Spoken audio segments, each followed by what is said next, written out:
Dr. Dekker fans. So, what we got going on here today? 39% overall progress. 0%. Oh, I'm on desk because I just started a new act. So, okay.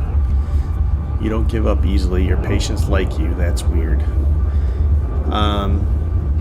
Yeah, 39%. We'll see. I don't know. I'm getting a late start tonight. I was kind of hoping that I might be able to knock this game out tonight, but I don't think it's going to happen. So maybe I will play for a couple hours and then maybe finish it on Sunday. I think that might be the plan. Yeah, I think that's a good plan. A couple short streams sandwiched around a fragging Friday. Let's get to it, shall we? Midnight each day. On Valentine's night, Time as you know it freezes. 20 minutes past 10. Keep up, Doctor. Thinks we're going to smother her in her sleep. I'm a grave digger, Doctor. I was at home, David is my husband. all on my lonesome. Stabbed him with a steak knife. Nothing changes. I'm a qualified angel of death. When I'm dancing, You get this day over and over. Hilda, I black I out, don't think she's got long. And Laurie just... naked on the beach. Hannah. Is that it for today?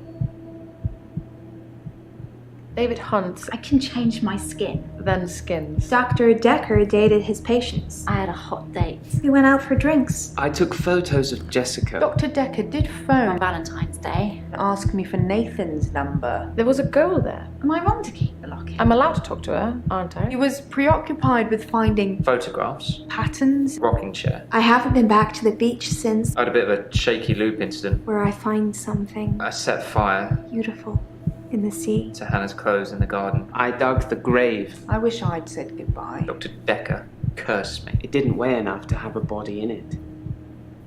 Oh. I remember thinking that Elin was innocent. I think one of them confirmed her alibi that she was on that date or whatever. I think it was like her Uber driver or something like that. So, all right, let's check what the Professor Warwick has to say.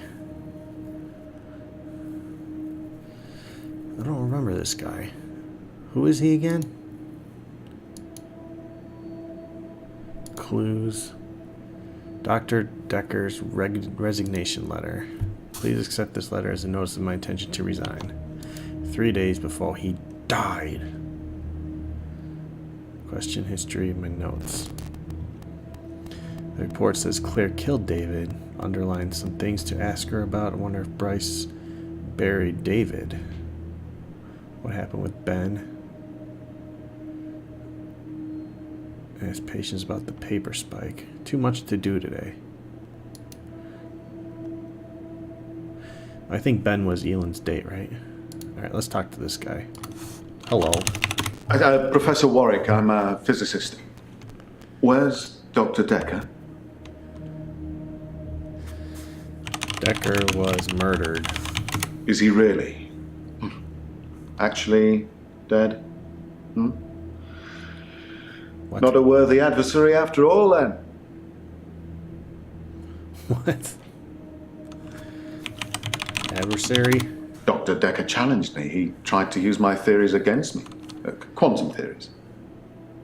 Oh, this is the guy with the glass and stuff. Gravity. Are you sure that question's for me? Yes. What are you drinking? I'm not aware of that. Alright. Wonder what theories. Do you really want to know? Yeah.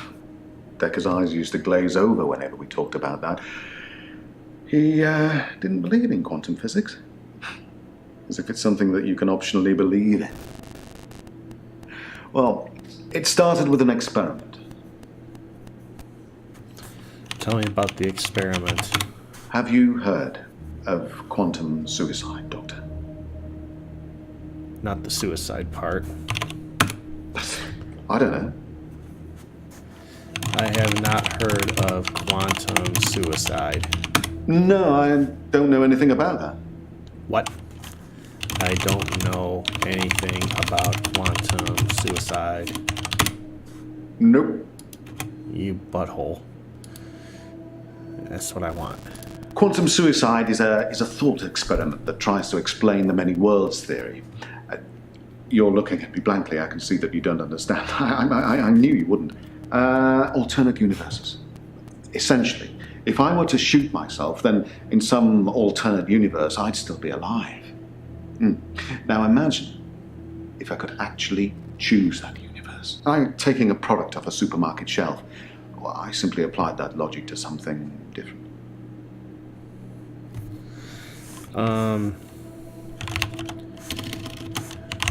Which life have you chosen? Maybe if you asked me that in a parallel universe, I actually know the answer.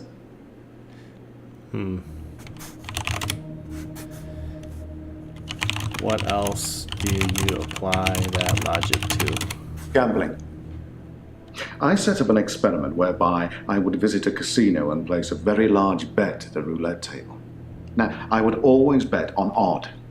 Now, the results of this particular experiment were mundane. I won as many times as you would expect according to the laws of probability. But then, I changed a parameter. What did you change? You remind me of Dr. Dekker. He always used to ask me questions I didn't know the answer to. What? Which parameter did you change? Quantum suicide required a loss of life to make it a realistic thought experiment. So I simply upped the stakes. Every time I bet on odd, I would place everything I had on that one spin of the wheel. And it worked. For a while. Did you lose? Perhaps ask me something physics related. For a while? Dr. Dekker killed it! And I can't get it back. What did Dekker kill? Well, my theory, quantum gambling. If the stakes are high enough, you will win every time by simply shifting your consciousness into that branch that wins. It's tricky, but it can be done. Dr. Dekker didn't like that. He saw me becoming rich and powerful, and he hated that. That's why he proffered the hangman's paradox. Tell me about the hangman's paradox. Well, imagine a judge sentences you to death. Now, it will be Monday or Tuesday next week, but it will be a surprise. Well, which day do you think you'll be executed? Monday. Well, Monday does seem likely, yes. Because if you're still alive on Monday at midnight, then Tuesday won't be a surprise. But if you're sure that it's Monday, then that won't be a surprise either, will it? Dekker tricked me.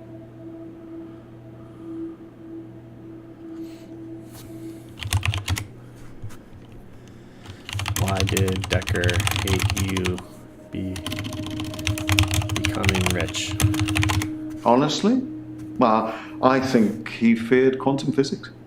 He didn't like things being explained in terms of science. Almost as if he'd have preferred chaos. Chaos? I don't really know what you're getting at. Why did he prefer chaos? I don't know. Why gambling? Why not gambling? My wife Vanessa left me for a neurosurgeon. She emptied our entire combined wealth into her barrister's wallet. I needed more money. Physics provided me with a solution.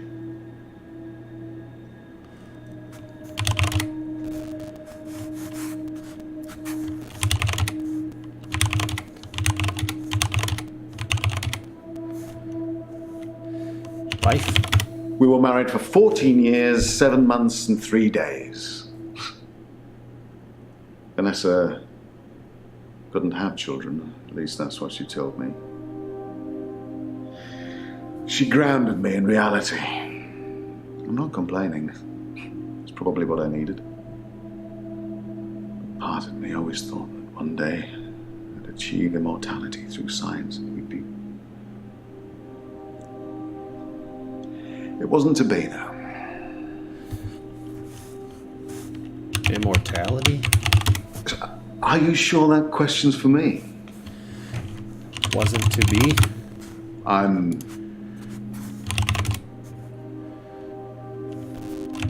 Children? Well, yes, it bothered me. Especially now that I find out that she's pregnant. Oh, no, it wasn't a rocket scientist that was required, but a brain surgeon, it seems. I have considered putting that neurosurgeon onto his darkest timeline. But I'm not a killer, it would seem. It would seem. Maybe if you asked me that in a parallel universe, I actually know. He told me that sometime in the future I would lose a bet, that I would lose all of my money. Now, this didn't seem likely because I had quantum gambling on my side and it was working. But he unnerved me. He made me doubt myself.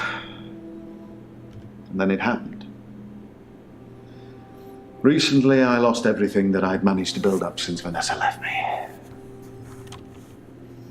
How'd you lose it? Perhaps ask me, I don't really know what you... Valentine's night? Nope. I was at a fundraiser for a charity called Mindstretch Outreach. Don't know how I got roped into that, I can't remember. But it was full of very clever children with bizarre outlooks on life. And Jaya. It was Jaya who asked me to go. Bizarre outlooks? Do you know, you remind me of Dr. Dekker. He always used to ask me questions I didn't know the answer to. What's up, Shadow? This is the Infectious Madness of Dr. Dekker. I'm playing a detective, well, not a detective, but a psychiatrist replacing another psychiatrist named Dr. Dekker who was murdered, and these are his patients. So I'm trying to figure out the murder, who killed him and all that stuff. I'm trying to uncover the murder through sessions with the patients. Let's talk to Jaya. Hi, Jaya. I'm fine. I'm ready for my grief counselling. I emailed you Mariana's address. I don't know why you'd want it. I suppose you're going to start doing home visits now, like Dr. Dekker? Home visits. Yes, Dr. Dekker started doing home visits for Mariana. He said she couldn't concentrate properly in his office. I hope you're not thinking of doing the same thing. I need you right where I can see you. Need me, huh?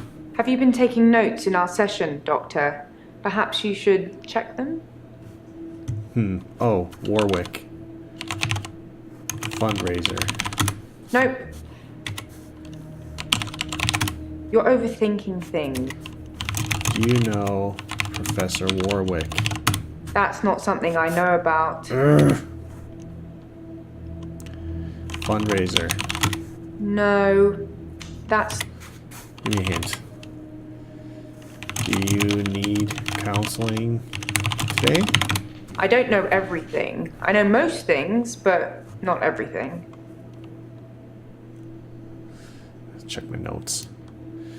Ask Mariana about Dekker's home visits. Let's talk to Claire first, though. There was the crime scene report. Oops. Her arrest report.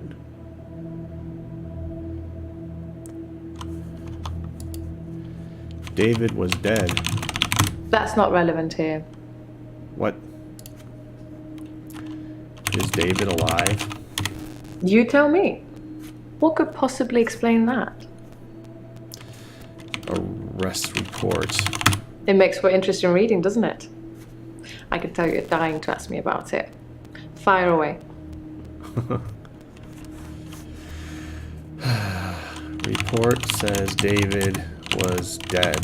I'm getting tired of all these questions. I'm getting tired of everything. Is David dead? If David doesn't exist, then that means that I really did kill him. He really is buried, and I really should be going to prison for a very long time. That just doesn't seem right to me. It's more probable that I reanimated him under Dr. Dekker's guidance. What? David was dazed and confused when I brought him back to life, as you'd expect. He was scared. He didn't want me to go near him at first, which is understandable, as I did kill him. But I didn't really succeed in bringing him back. He wasn't a big talker before, but even monosyllabic words were more than what he seemed able to give me. What? How did you reanimate him?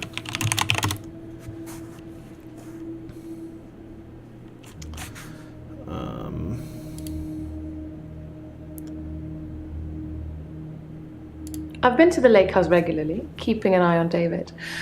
I saw the girl again, the one I told you about.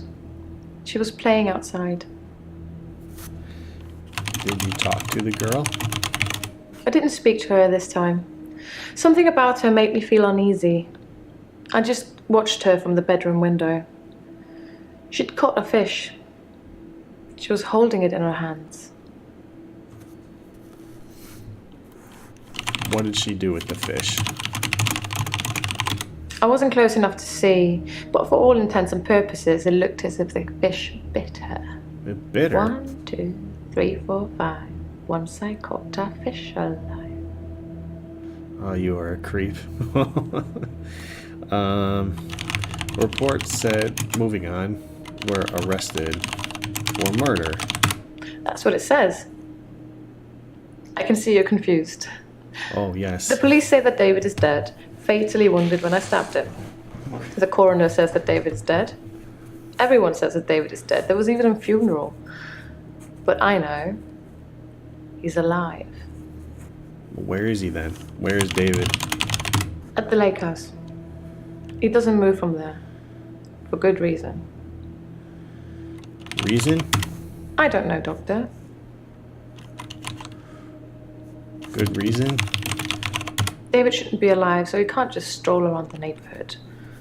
It's unseemly. I did think he'd be able to rejoin society at some point, but not anymore. He's getting worse, not better. Getting worse? I'm afraid I don't know the answer to that. How is he getting worse? Think, Doctor, think. Use your brain. Or your notes if you have to. Fine, I'll check my notes, bitch. Paper spike. A paper spike is an odd thing to use as a weapon. I suppose if it went directly into the heart, it might work. Or through his eye, or perhaps through the ear into his brain. Or was it just a frenzied, bloody mess of a murder? Do you know, Doctor?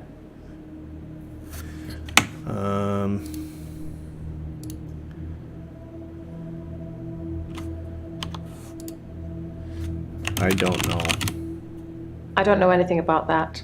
Oh, all right.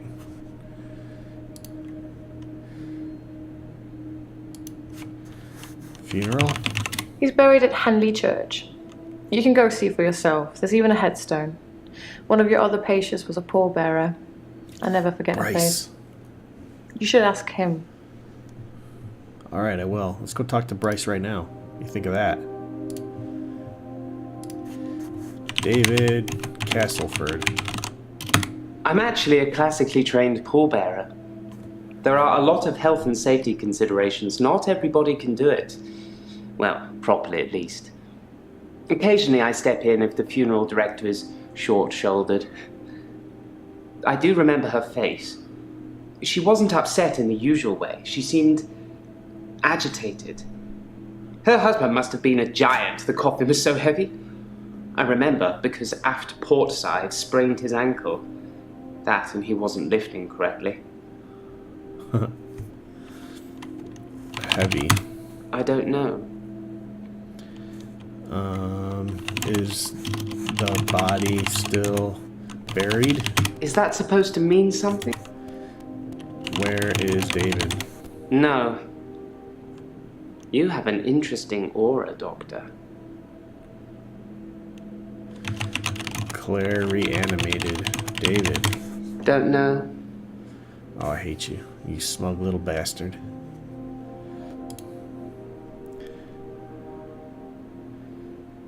Alright, paper spike. Dr. Dekker frequently used that paper spike on his desk as an example. I'm sure he did it with the other patients too.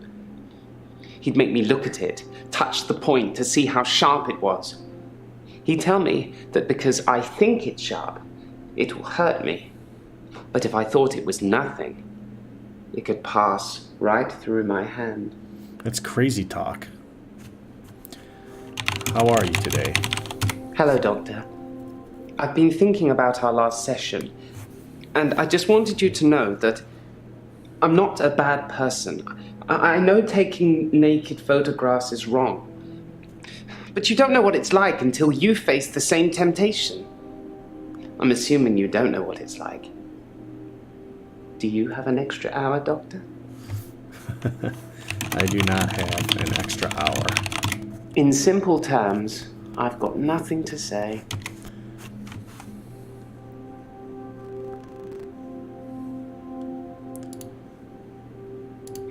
Thank God for that. There's someone else in my hour. A hooded figure. Uh-oh. Watching me and following me.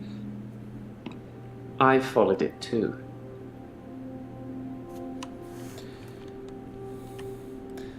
Where did the hooded figure go? I don't know who it is. My initial thought was that it was you. What? That I told you about my affliction and somehow you'd got it too.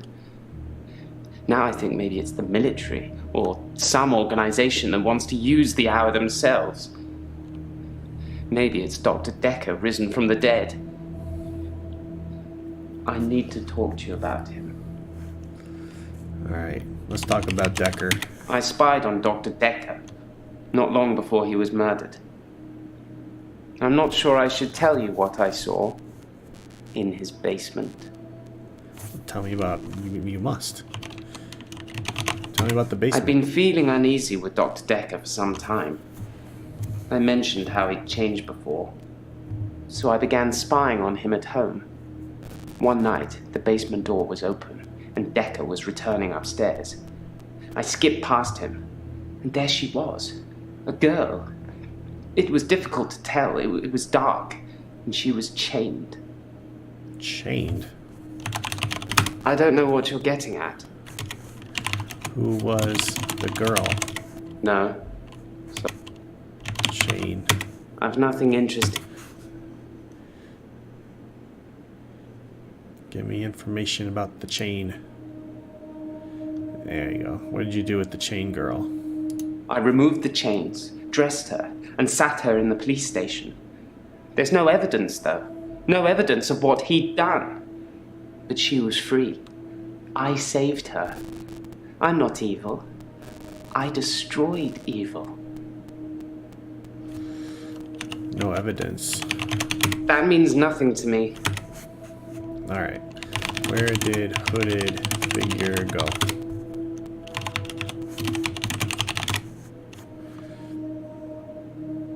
I don't know who it is.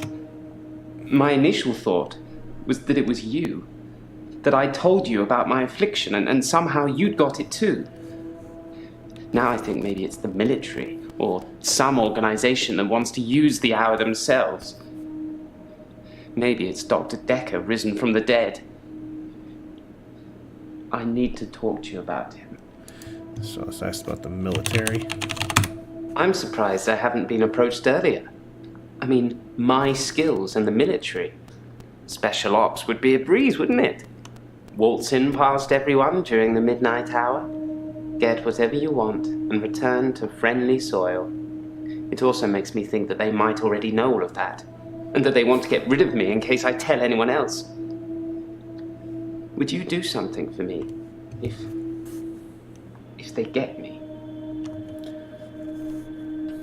What do you want me to do? No, sorry.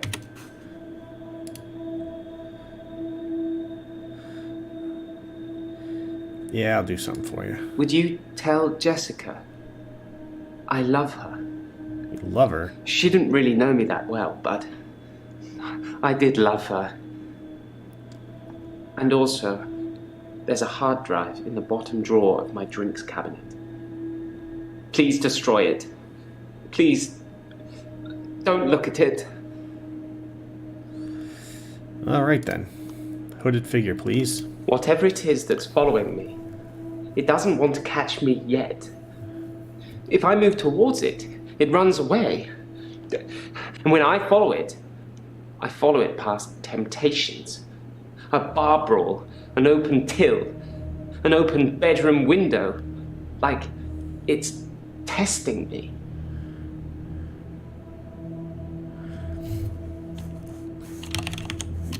You passed the test.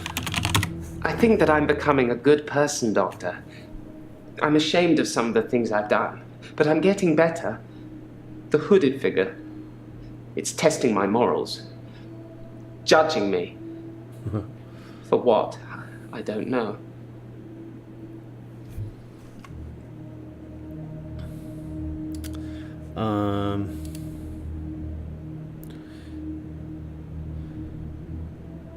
Bar brawl. I split the brawl up. The till. I did nothing. I'm not stealing anymore. Good job. Bedroom window. I looked in. Watching other people is somehow built into our genes, Doctor. There was an old woman in bed. I went inside. Oh, why? Her bed covers were smoking. I think she'd fallen asleep holding a cigarette. I took the covers and put them in the bath. She'd have died otherwise. And no, I didn't take any pictures. David's body. Where is it? I have absolutely no idea what you're talking about, Doctor. I saw Claire Castleford's husband in the coffin myself before carrying him to the grave. He is in the ground. I'm sure it wouldn't take much for the police to get an order to have him exhumed. Just make sure it's done on Tuesday morning when I'm off. Exhume. I don't know what you're getting at. Alright. Okay, he's yellow, so I got nothing else there. Let's go back to Jaya. Actually, let's go back to Claire. Which patient was a pallbearer? Bryce was a pallbearer for David. I know that. He's also a gravedigger, I believe. I know. Did you intend to kill David? I don't know what you're after, but I don't know anything about that. Alright, I'll just click the question in the drop down then, alright? David wanted to have a talk about our relationship. Not something any married person wants to hear. He said he'd been with Iris for about a year and that he loved her. He said he didn't love me anymore. Which I know is a lie. You don't just fall out of love with somebody. I reacted badly. I grabbed the nearest weapon I could find, which happened to be the steak knife, and stabbed him with it. There was so much blood. I instantly regretted it. So, I fixed him. How did you fix him? It was about a week later. I brought David back to life. Not with voodoo, not with virginal sacrifice. I just willed it to happen, and it did. Dr. Dekker told me it was possible, but only if you're not buried. He says once you're in the ground, there's no coming back. But until then, you have a chance at resurrection. Bryce said David is buried. Smuggling a body out of a funeral can be difficult, unless you pay the right people. What did you pay Bryce?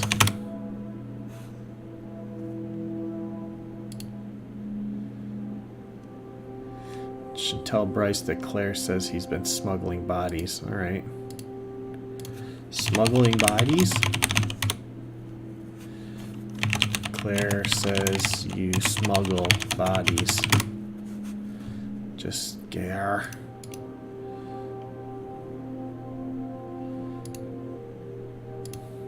Tell Bryce that Claire says he's been smuggling bodies. Alright. Claire says you've been smuggling bodies. I have absolutely... I have absolutely no idea what you're talking about, Doctor. I saw Claire Castleford's husband in the coffin myself before carrying him to the grave. He is in the ground. I'm sure it wouldn't. All right, fine. Have you seen Jessica again? Jessica is a beautiful woman. I've not spied on her since the incident we talked about. I have real feelings for her, Doctor. We've never connected. You've never met. You've only spied on her naked. Thank you, Doctor. Thank you. It's nice you think I'm capable of such basic interaction with females. But I'm still in awe of her, really. I will think about it, though. How's your job? I put my hand through a rusty nail at work today. It hurt like hell and bled like I'd been shot. I closed my eyes and thought, this isn't happening. The nail is just a worm, and it will wriggle through me. When I looked back, can you guess what I saw? A worm? My hand had healed. The nail had become a worm and was wriggling in my palm. It was like a little miracle. Like magic. Magic, huh? I shouldn't really say miracle or magic. They're words that Dr. Dekker used when he tried to get you to think things and make them real. But do you think it's real, Doctor? That magic is real? No, I don't think magic is real. Then so it isn't. I envy you, Doctor. I wish I could be so sure.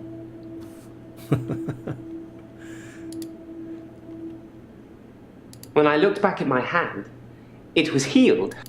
We already talked about that. Why did you say aft port side? I don't know what that means. I find using nautical terms to describe the position of pallbearers fitting. Oh. Plus, most of them are 3 sheets to the wind. You know, drunk. Really?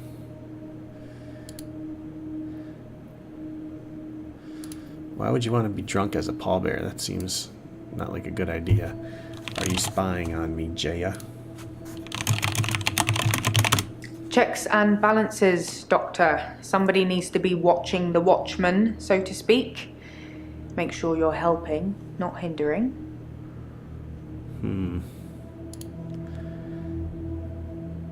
Was Dekker helping or He hindering? probably did his fair share of helping and hindering. He was definitely helping in the beginning, but then seemed to lose sight of things. Lose sight? I think he was so overwhelmed by the patients he was getting. His curiosity just got the better of him. There was a definite turning point. Tell me about this turning point. Somewhere around the time Professor Alderby turned up, that seemed to unsettle him. And then we had a flood of extra weird patients. I think it was all too much for him. I think I misjudged him. I hope you deal with it better. Weird patients? I don't know.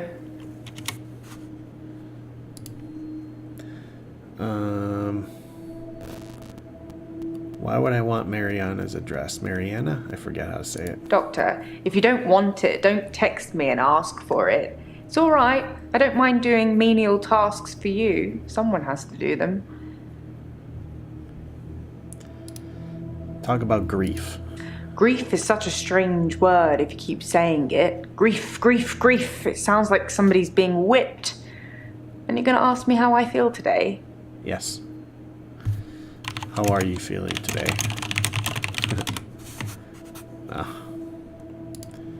Any news on Ben? I think that's all settled now. We are agreeing to pay Ben £5,000 and he's agreeing not to say anything about what he saw. Okay. What did Ben see? He thought he saw a creature coming out of Dr. Dekker's mouth. Well, at least that's the reason he's given for not emptying the bins that night. Either way, it's not the kind of publicity that we need. Shiny, happy, sane people. Okay.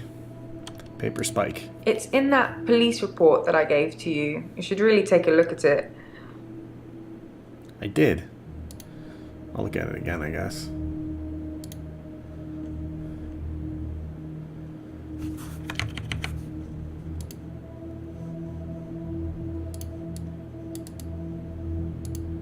How can I scroll down? Yeah. Paper spike through the heart. Okay. I guess I can't scroll. That's that then. Anything else about Dekker? Some mornings I come into work and still expect him to be here. Sometimes it feels like he actually is here, watching over me. We had a connection. It's gone now, though. Well, You can't have a connection with the dead, can you? Not for too long, anyway.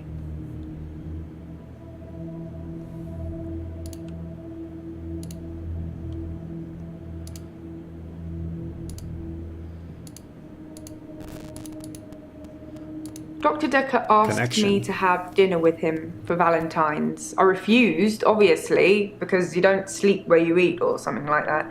But it was flattering, especially with competition like Mariana around. Competition, huh? Sorry, I didn't mean I was competing. I was happy Mariana was going out with him. I didn't want to be romantic with him. We had a stronger connection than that. Stronger? Dr. Dekker and I shared some philosophy. We'd both read The Cult of the Kinetic Mind, and we agreed with a lot of what it said. Have you read that book, Doctor? I have not read that book. In Cult of the Kinetic Mind, the author suggests that everyone is capable of psychokinesis and that the cult leaders specifically had these powers that turned their followers into disciples. It's not a fun read, but if you're into psychology, it's a blast.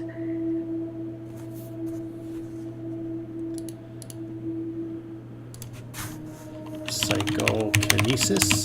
Psychokinesis is the ability to change the physical world without actually touching it, just by using your mind. It's not just about bending spoons. It covers all sorts of things like telepathy, telekinesis, telesabalas. Shoot me, I'm a Kojak fan. What? Do you believe in psychokinesis? Like I said, all those cool things are in Cult of the Kinetic Mind, apart from Kojak, obviously. If you ever get a patient who thinks they can change the world with just their mind, then duck, just in case they can. But seriously, do a whole load of shrinking and make them better. Whether you believe in psychokinesis or not, you'll need to figure out your approach with those that do. My approach. How do you make people who think they have special powers better? Do you remain passive and support, encourage them, take them away? Take them away. That's what I'd try to do.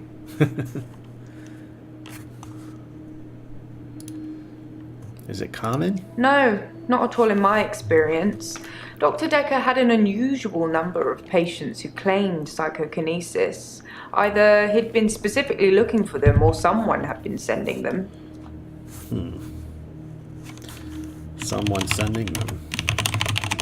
It's entirely possible that someone is targeting this practice with psychokinetic patients. To what end, I don't know. It's no coincidence that most psychokinetic patients are diagnosed as insane, or at least temporarily insane. It's a handy diagnosis if you're facing criminal prosecution, especially if it's for murder. Murder. What'd you do on Valentine's? I was at home on my lonesome, Doctor, like I said before. All right.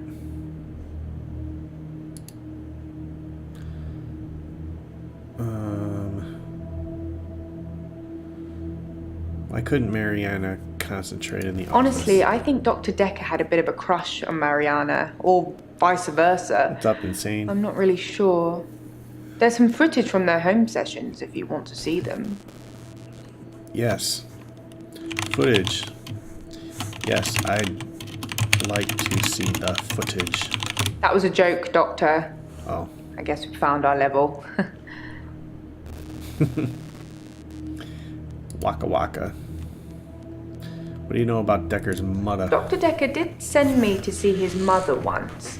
She was dying in a nursing home and he didn't want to see her. I remember him calling her a manipulative, evil Troll, old yeah. hag. He tended not to ask any more questions after that.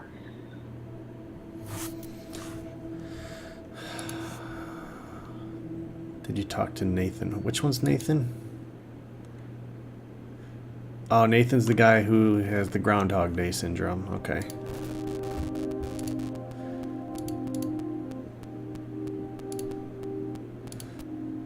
I didn't really speak to Nathan that much at all, but I have this strange feeling that I know him really well. I can't quite put my finger on it. Part-timer. Played some KF2 with Striped. I know Strippin's a streamer, but I don't think I've ever watched him. I've heard it's him, right? I've heard the name Strippin before. Why does grief sound like being whipped? Oops, that was a strange thing to say, wasn't it? Whipped. Am I all whips and chains in the bedroom Whipped. or dominant in the boardroom? Don't answer that, it's not a question. It's early days for a harassment suit yet, what with Ben's nervous shock already.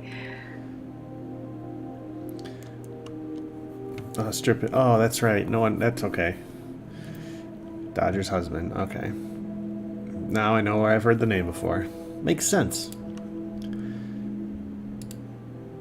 How well do you know Jaya? Oh, she's Dr. Dekker's lovely assistant. I imagine she's your lovely assistant now.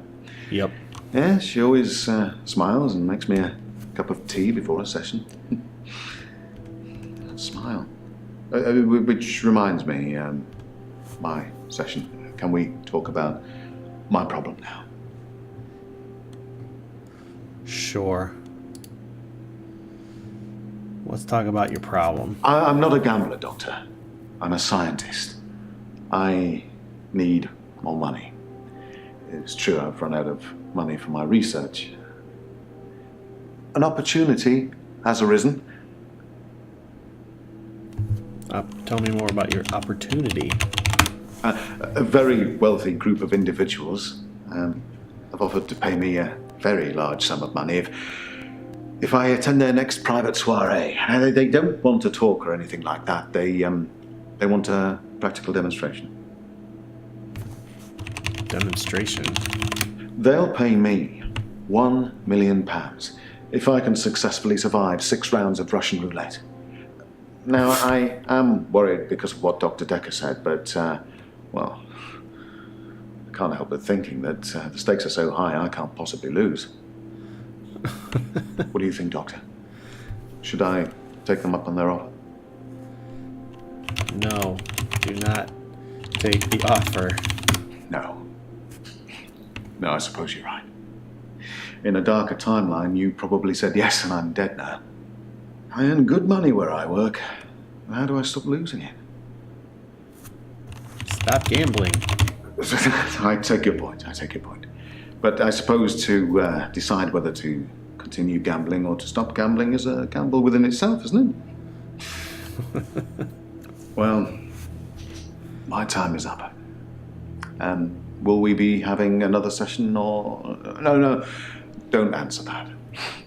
It'll turn you into a gambler like me. Infectious. Isn't it? He said the word. All right, back to Claire. What else she got? Did you resurrect David? Yes, resurrection. Liar. But now that I've seen the results, I don't think there's anything holy about it. I think reanimation is more an accurate term.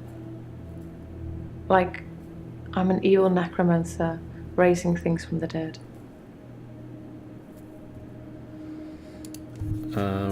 What kind of results have you seen? I think his brain was already decaying during the week that he was dead. Important bits. So when I brought him back to life, I didn't heal him completely. just gave him life in the state he was in. I mean, he's hunting and killing things and trying to roast them on fires he can only light with matches, but that's about it. He's your basic Neanderthal. So I have a problem. Tell me about your problem. I'm being charged with murder because the police don't know he's still alive, and I can't get David to vouch for me for obvious reasons.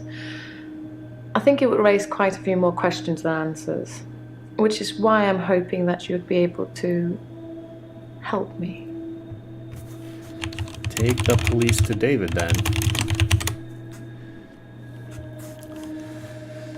Okay, what's the problem? Help you?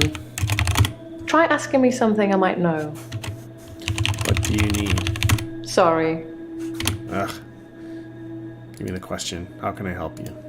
Considering the circumstances, I'd be grateful if you could see your way to declaring me temporarily insane at the time of the murder. To lessen my sentence. Because I'm not a killer. But I can't prove otherwise. You don't still think I'm a killer, do you, Doctor?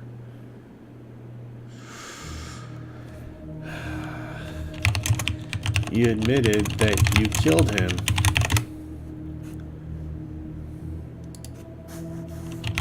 You did kill him. I don't know what you're after. Yes, I think you're a killer. You're garbage. At worst, it's manslaughter. I didn't mean to kill him. I just stabbed him a bit. And although he was dead for a week, I brought him back to life. Does this mean you won't help me? Was I temporarily insane? Yes, you were insane. Thank you, Doctor. That's all I needed to hear. From you or Dr. Dekker. But Dr. Dekker wouldn't do that for me.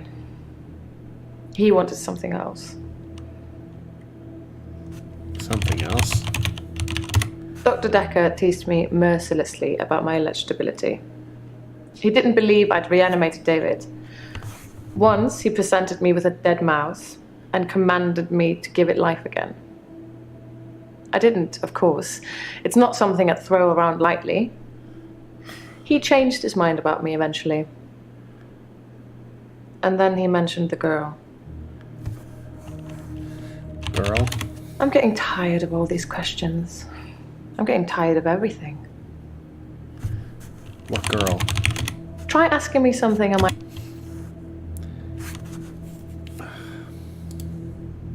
What girl did he mention? He told me he'd locked up a girl in the basement of his house. Oh, Bryce Just was right. for me. And he asked me to reanimate her. It was Iris. I said I couldn't reanimate something that wasn't dead, and he said that wouldn't be a problem. So I agreed. I just played along. I was hoping it wasn't real. I assumed it wasn't real. But he was offering me what I wanted. A temporary insanity diagnosis. Well, it's getting dark. Who was Iris again? I don't remember. It didn't happen. Dr. Dekker called me from his house to cancel. He was furious. He said that Iris had escaped, and he blamed me for it. He said that I must have set her free after he told me about her. I knew it was all lies anyways. He was obviously titillating himself by reprimanding me. He knew I'd never want to speak to Iris again, so I couldn't prove it either way. Iris was the guy that David cheated with. Got it. What changed Dekker's mind about Dr. you? Dekker asked if I could prove David wasn't dead, so I took him to the lake house. He saw that I was telling the truth. I can take you to see him too, if you like. Would you like to see David, Doctor? Yes, I would. I'm just gonna select that. Yep. Very well. In our next session. Oh boy. Oh boy. So, Mariana, I get to film her being a loon. Bryce hasn't said that I could come along with him on his extra hours yet. And this crazy bitch. Alright, let's go through some mental gymnastics with Nathan. Hello, Hello, Nathan. I burned the photos of Hannah. It didn't work. I suppose because the loss was superficial. The next thing I burned was the rocking chair. That worked. I've been getting rid of her stuff ever since. There was a day when I attacked a Salvation Army bin, but I gave in. Gave in? No, I don't know about that. Salvation Army? I accidentally put Hannah's diary into a Salvation Army donation bin. They're like huge post boxes with a circular tray that makes sure things spill to the bottom. I tried to get in to get it back, but I gave up.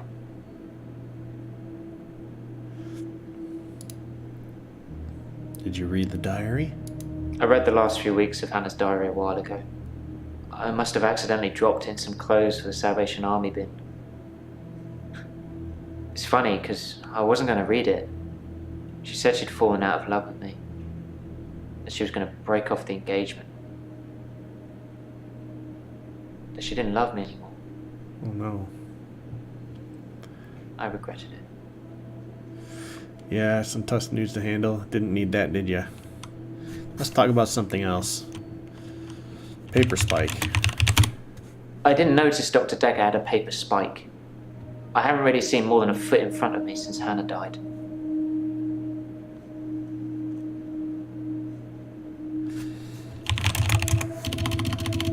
Hannah. Can we maybe not talk about Hannah anymore? And thanks for the dating advice, by the way. You're welcome. Did you follow it? I signed up for a dating website. It's a bit easy, to be honest. If I message something they don't like, I change it when the day replays. It's not very honest. Groundhog Day. What do you regret? No, I regret reading the I diary. regretted that I mourned for Hannah so long. I regret the grief. I regret all the days I slept through because of it. Had I known she didn't love me anymore, things would have been different. I'm a bit angry now. If I had that day over again, I may just still pull out in front of the driver. That's sad. If I'm being honest, I'd probably rather ask out one of the patients I've seen here. The friendly redhead with the accent. Oh, that's me and her got a date. She's mine. I've told you all I know about Dr. Dekker. He started out good, then turned a bit crazy towards the end. When you start giving people more problems as a therapist, that's a bit crazy. Mariana. That's not really relevant. Have you spoken to Mariana? I'm not trying to hide anything. I just don't know. Problems did Dekker give you? I started out with depression. Now I seem to repeat days. Even if you don't believe the repeat days, then I clearly have extra mental health problems that he's given me. Extra? Sorry, drawing. Why was I think that Dekker he crazy? possibly cursed other people, a bit like he cursed me. Sometimes you could see he was bursting to tell me about it, but he couldn't. He was ecstatic with power. No, I was trying to tell him her name. Like, has he spoken to her? Alright, let's talk to her. Hello. I'm okay. Thanks for asking. It's rent day, and I always feel a little blue on rent day. Rent day.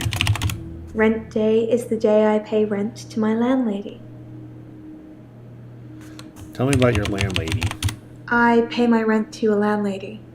I don't own my own place. I'm just passing through. How are you today?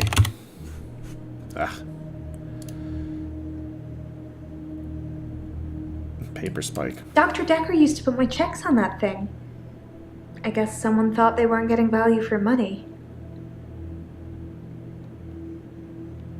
What?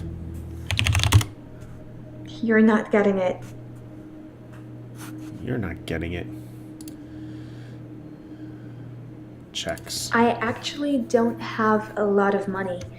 Sometimes a therapy check would bounce, but Dr. Dekker would be okay with it. Oh, my checks are fine though, don't worry. I bet. Do you have money problems?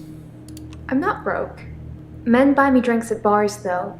Sometimes I'll get away with not paying at restaurants. Isn't that how it is for everybody? What? No, that's not how it is for everybody. It's just good manners to accept when someone offers to buy you a drink. I'm a very good-natured girl.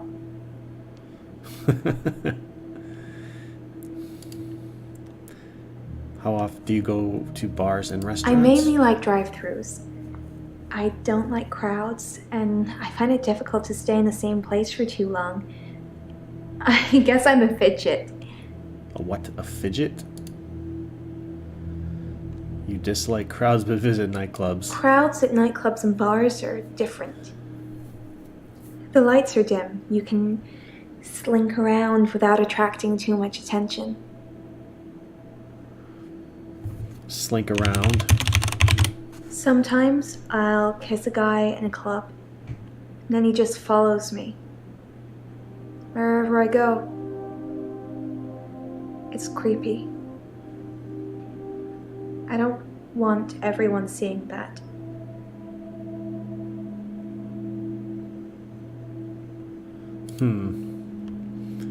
Where do people follow you? They follow me.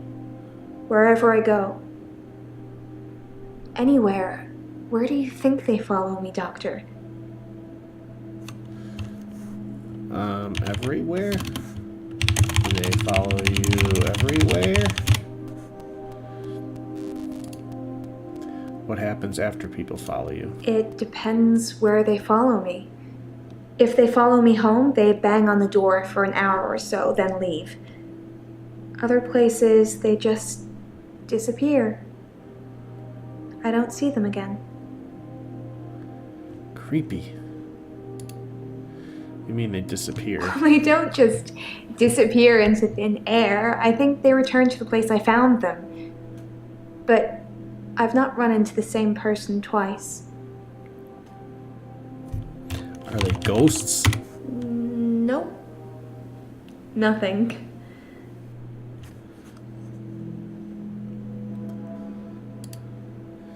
Before you mentioned something beautiful. You've got a good memory, Doctor. Let's talk dreams. Sometimes I'll dream about a light. Deep in the ocean somewhere. I head towards it because it's warm and glowing like a beacon. When I'm at the bottom, it's the most beautiful thing. Like a welcoming sun. Like I'm home. This is boring. And then I wake up. That story sucked. Why a beacon? It's so beautiful. It calls me. It's like I'm in a trance. What does the dream mean, Doctor?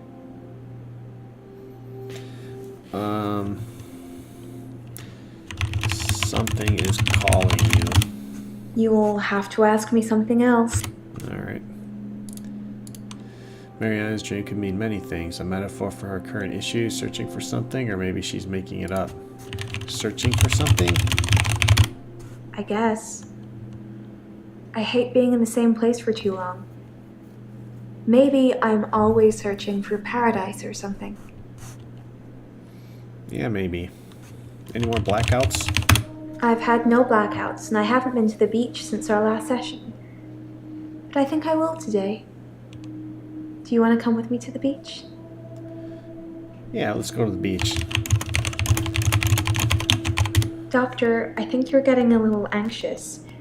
If you ever wanted to visit the beach, you can just turn up. It's not mine.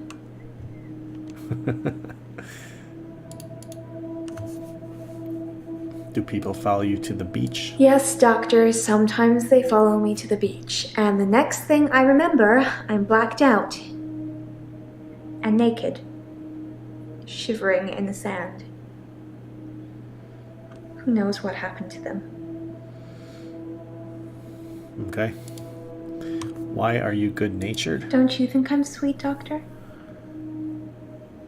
Yeah, sure. Yeah, you're sweet. I think you're falling for me, Doctor. Don't let that get in the way of helping me.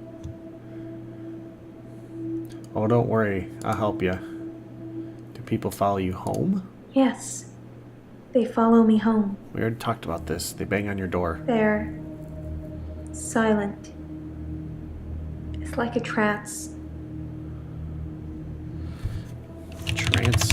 They're in some kind of trance, like zombies. But I don't know what they want.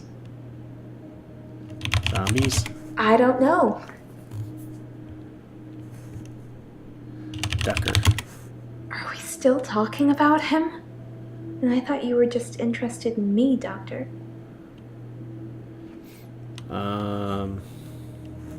House visits. Try again? Did Dekker visit your home? Dr. Dekker suggested home visits. I think he was probably checking up on his investment. You're not thinking of doing home visits, are you, Doctor? Investment? Aren't we all your investments, Doctor? All the time, all the energy you've invested in us? Seeing how we're doing, making sure we're growing correctly? Okay. Do they follow you to bed? Yes, I'm thinking of doing home visits. I can't afford any more sessions, so it sounds like you'll be paying. That's a date, isn't it, Doctor? I'm not sure that's appropriate. They follow you to bed? There was one guy, a real gym body. I let him into the bedroom, but nothing. Nothing I did would stop him just staring at me. It was creepy. Well, yeah. You should I got him to follow me outside, and then I just shut the door. Yikes. Right. Let's see. Got no questions for Jaya. None for Bryce. Claire. Are you lying about never seeing Dekker outside of your sessions? How astute, Doctor. Yes, I did say I hadn't seen Dr. Dekker outside of our sessions. That wasn't a lie. Our trip to the lake house was made during a session. Okay. David's ghost. I assure you, David is not a ghost. I've touched him. Touched him. Is he not human? Since I brought him back, I felt that there was something different about him, something not quite right. I think it's his brain. But how ludicrous that you can bring someone back in the first place. It's like that book, Pet Cemetery. Yeah. Funnily enough, he does smell of earth, but that's because he spends most of his time out hunting. My God. Pet Cemetery was one creepy-ass movie. Alright, let's talk to Elin. Hello, Elin. I'm fine. Work's fine. Hilda's fading fast. Terry's Terry. Oh, you'd be pleased to know I don't have the locket anymore. I gave it back. Oh, all good. of it. Every single keepsake. Keepsake. You told me to. Well, not in so many words, but you said I shouldn't have kept them. And what with Terry going around telling everyone I stole them, I didn't feel like I really had any choice. The lockets, the watch, the ring. But I kept the little bird Sarah Dekker gave me. I wasn't supposed to mention her. Bird? It was just a little china bird, sort of yellowy blue pattern on it. I don't think it's worth anything. Alright. I'll take you at your word, number 2. How's Hilda? Hilda's nearing the end. She's been sleeping a lot, not eating much. She hasn't been that argumentative either. Although, She did give me a vicious scratch yesterday. Scratch. It was nothing. I was just trying to give her meds. It's hard, you know? I'm trying to help her, but she keeps fighting me. It'll be better after she's seen her daughter. I've decided I'm going to do it tonight. She hasn't got much time left. Tonight. Is that really what you want to talk about? Do what You know tonight? the answer to that, Doctor. What have we been talking about? What can I do for Hilda that will make it all better? You're gonna kill her? Are you going to kill her? That doesn't really matter. Let's talk about something else. What's up, Midnight?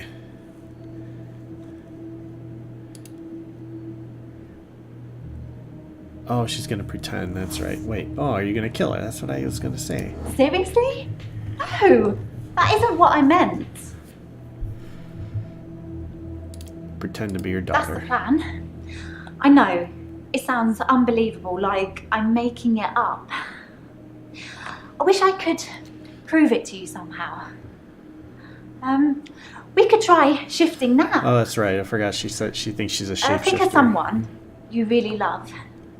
It might help if you close your eyes. Are you thinking of them? Can you picture them? Gonna creep me out Okay, here. hold on. Don't creep me out. What the fuck? Sorry, I don't think it's gonna work. On the bright side, that probably means you're not gonna die anytime soon. Whoa. What do you say when you shift? It's tricky. I mean, I'll sound exactly like Hilda's daughter, but I try and keep it vague because I don't become her. I don't know what she would really say. I say things like, "It's okay, don't be scared, I love you, Mum," or "I love you, Dad." But it doesn't really matter what their relationship's like because it's not really them. I always do the Disney version. The best, most loving version. That's what my patients want to hear. And maybe deep down they know it's not the truth, but it's got to be better than the reality. She's just trying to help. Why bother shifting if patients know it's not the truth? Does it really matter if it isn't the truth? Isn't it worth it if it brings them peace? Tell me honestly, Doctor, do you really think that what I'm doing is wrong? It's not wrong. Let me phrase this right. Just pick the right one. Shifting isn't wrong. Good, because I really feel this is something I have to do.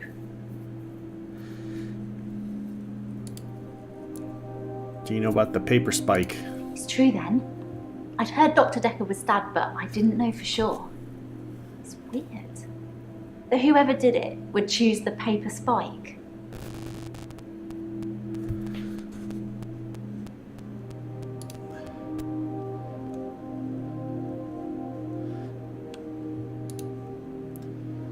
Why is it weird the spike was Dr. used? Dekker used to play with it in our sessions sometimes. You know, pick it up, handle it while we talked. I remember once, he pushed the spike through his skin. At this bit, here, between his thumb and his finger. He said he didn't think I'd mind the sight of blood, being a nurse and all that, but actually, there wasn't any. No blood? I was a bit freaked out. At first, I thought it was a trick. A magic trick, you know? Like some kind of therapeutic test. Show the patient this retractable spike and see how they react. But it wasn't. The spike was real. How do you know? Dr. Dekker gave me the paper spike to try. It wasn't fake. It was pretty sharp, actually. I don't know how he did it. He said, He just thought that it wouldn't hurt him, so it didn't. Dr. Dekker, something wrong with that man. Or was. Who's Sarah Dekker? Dr. Dekker's mother. She was one of my first patients, but she died a while ago. How's Terry? Terry seems to have backed down since I gave the keepsakes back. Actually, it doesn't seem like she's been very well. Not her usual self. Maybe she's got a bug or something. Bug? I feel like you're clutching at straws. I am. Usual self? I don't know anything about that. Why did you say I'm not going to die soon? As far as I know, it only works on people who are close to death. That's the whole point of it. I have to hold their hand, and they have to think of the person, and they have to be near death. And those seem to be the 3 criteria. Why didn't you want me to know about Sarah It Dekker? just makes things complicated, doesn't it? I knew Dr. Dekker's mother before I started seeing Dr. Dekker. She's dead, and now he's dead. I'm sure you're going to have a field day with it.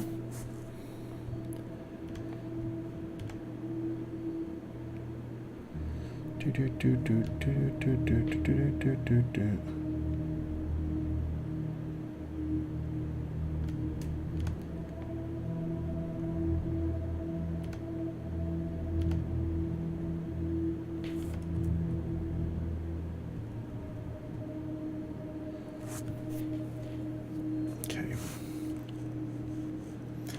I guess Nathan's the only one I got left. Any extra notes? Claire says the girl in Dekker's basement was Iris. Oh, Bryce. Ask him about Iris. The girl who was chained in the basement. Her name is Iris.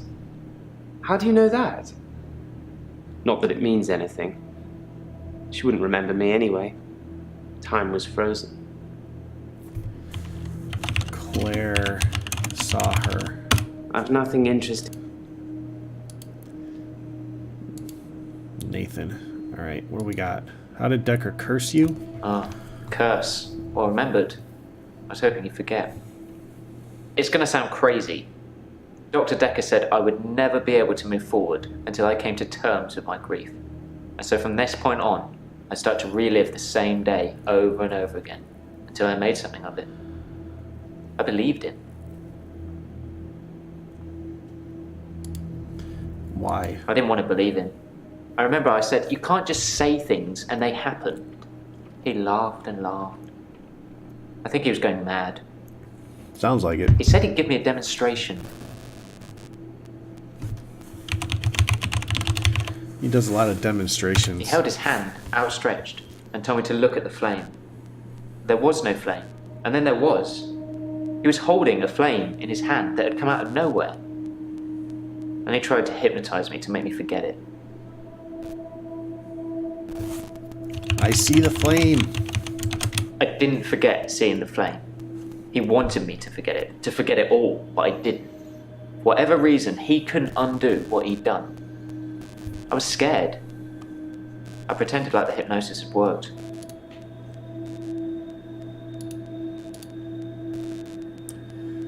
Why were you I scared? was scared what Dr. Dekker would do to me if he found out I still knew. So I had to play along. Keep coming to the sessions. Pretend I hadn't seen what he'd done. It was awful, because I was suffering through the same days over and over again. But I couldn't talk to him about it, because he'd know. Why did he want you to forget? He'd become bored of me, so I got much of my insight from calls or messages he'd take during our sessions. I think because he hypnotized me, he didn't want to play with me anymore, so I got basic therapist. Basic therapist. He told me lots of people get depression, to become more active, see more people. And although he wouldn't always be there to listen, Jaya would be. Jaya? Yeah, I talked to her quite a lot. I'm not sure how many days of that she'd remember. She seemed to care, which is more I can say for Dekker.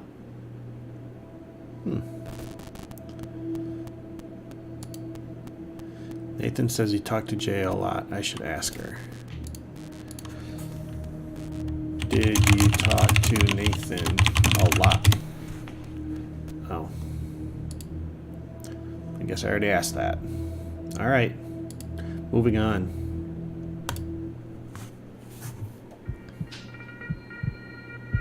You can stop looking at me like that. You've made me do this. And don't try and escape. You're all tied up. What? Now tell me the truth. Is this a dream? What? Yeah. Hi, Jaya. Answer my questions, Doctor.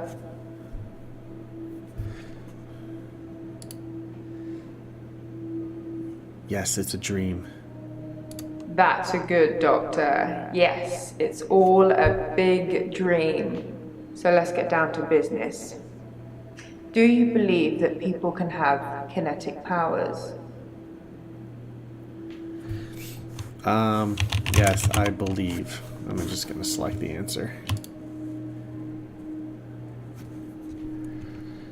I'm gonna tell her what she wants to hear because I don't think it's a dream. And how do we treat people with kinetic powers? Do we encourage them or do we discourage them?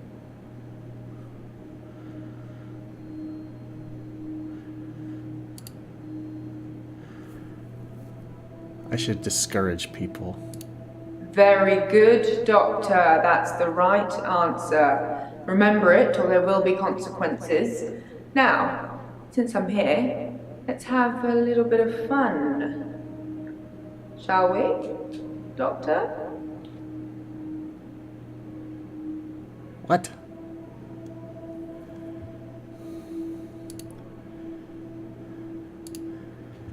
Okay. There's someone else in my hour. I brought David back to life. I removed the chains, dressed her. It was Iris. We could try shifting now. Would you like to see David, Doctor? Sorry. We both read The Cult of the Kinetic Mind, and that broke. It's no coincidence that most psychokinetic patients are Grateful if you could see your way to declaring me insane, or at least temporarily insane. There was no flame. And then there was. I'll kiss a guy, I pretended like the hypnosis had worked. and then he just follows me Can we maybe not talk about Hannah anymore? wherever I go. I may just still pull out in front of the driver.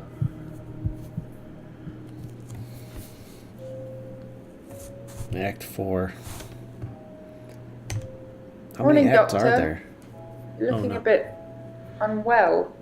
Are they getting you all wound up?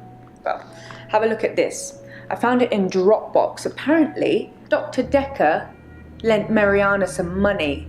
Sounds dodgy, doesn't it? I also got the toxicology report back from Officer Yates, and shocker, Dr. Dekker had...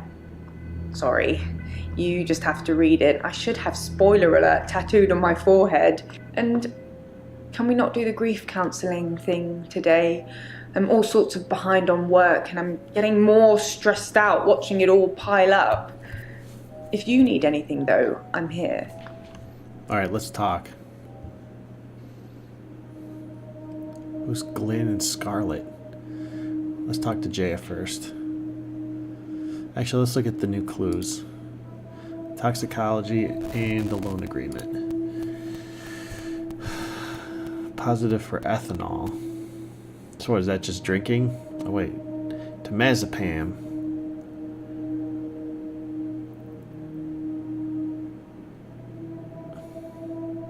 One of the patients uses that.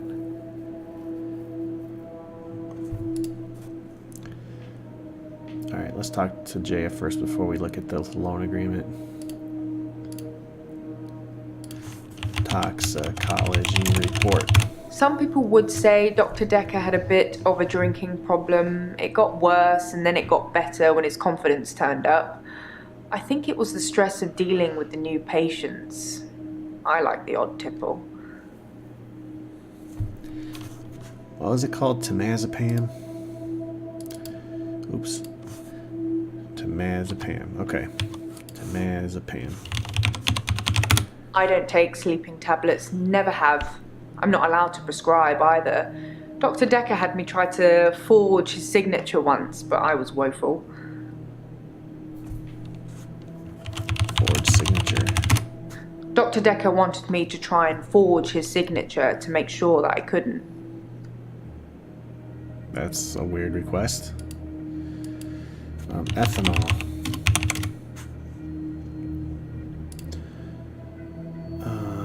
How are you today?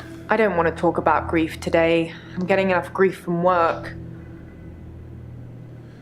I had a dream.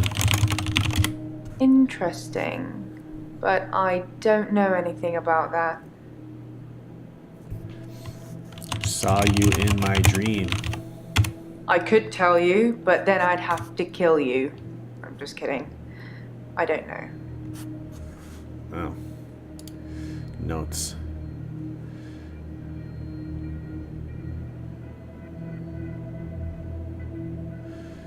Jaya thinks I should tell all the patients I can stop their problems. Perhaps I should avoid her till later.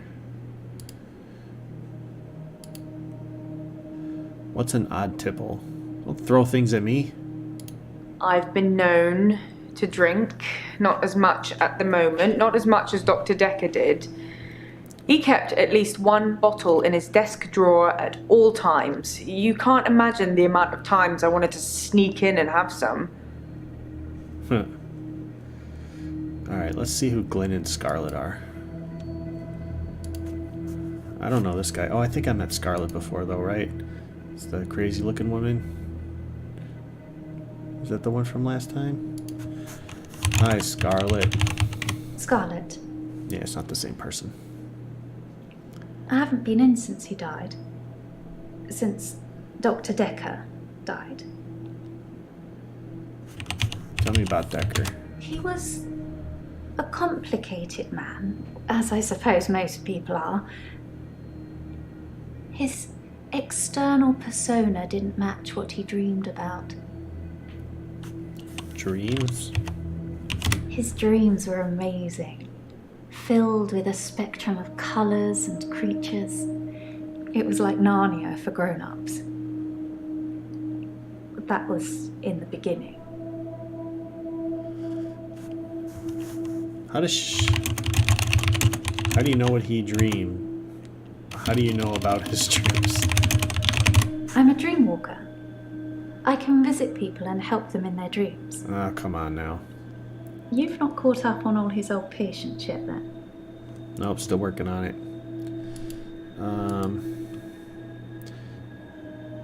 What creatures? Fluid. Soft. Intricate things. I couldn't draw a picture if you asked. But they drew you to them. They looked a little strange, but you felt compelled to watch them. How do you dream walk? It's something I've been able to do since I was little.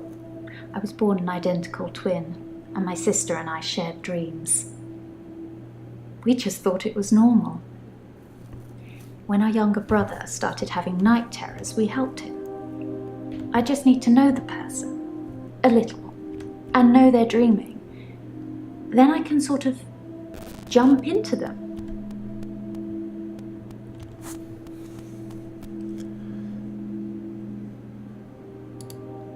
Jump in? It's something, I think, in my mind.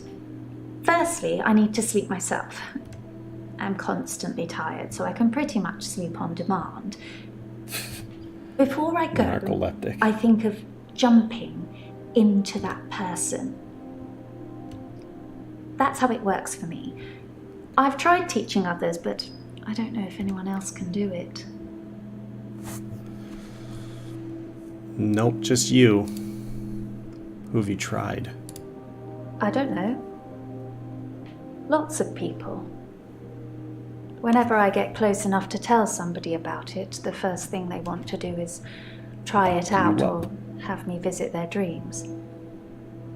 That's kind of why I'm here. Relationships. Relationships. It's difficult to sustain them. I'm not just talking about romantic entanglements. It's hard keeping friends, too. Like I said before, I tell them about my ability and they immediately want to try it out. The problem is, I don't normally like what I see.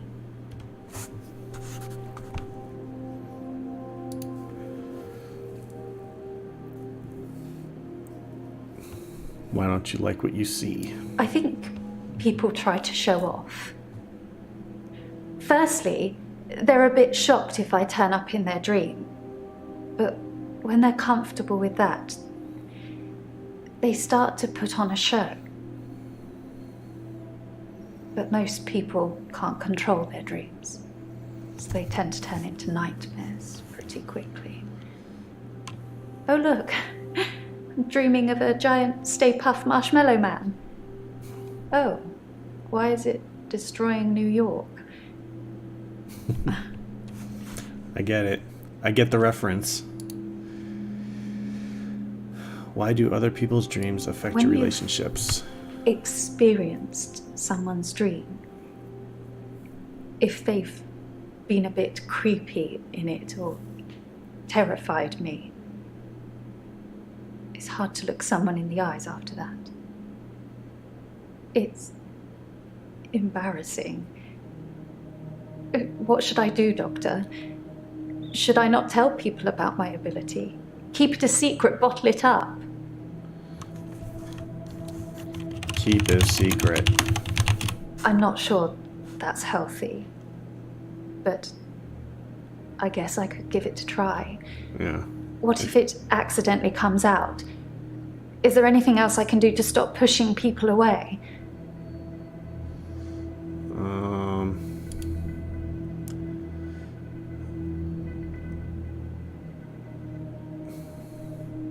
Refuse to dreamwalk? So, if I could breathe through my ears, you wouldn't want to see it. I do say no. A lot. But I usually cave eventually. Well, stop it. Except they're just dreams. It's difficult to do when you experience them like I do. But I know what you're saying is right. A lot of the time I assume people are controlling their dreams like I can. But they're probably directed by their subconscious, and who controls that? Nobody. How did Dr. Dekker's dreams change at the end? Chaotic, dark. Like an earthquake, everything you stood on shifted into something else. I think he was fighting with something internally. And it was winning. Fight? I don't know. It's a turn of phrase. Inner demons? Insanity? I don't know. I can visit dreams, but I can't force the dreamer to interact with me. Does the dreamer know you're there? I don't have anything to say about that. Oh. Okay. Be honest? Double honest. Interesting. I suppose I haven't really tried that. I might just give that a go. Yeah, give it a go. Were you dating Dekker? He's dead now, so I suppose it won't affect him if I admit that. So yes, I was.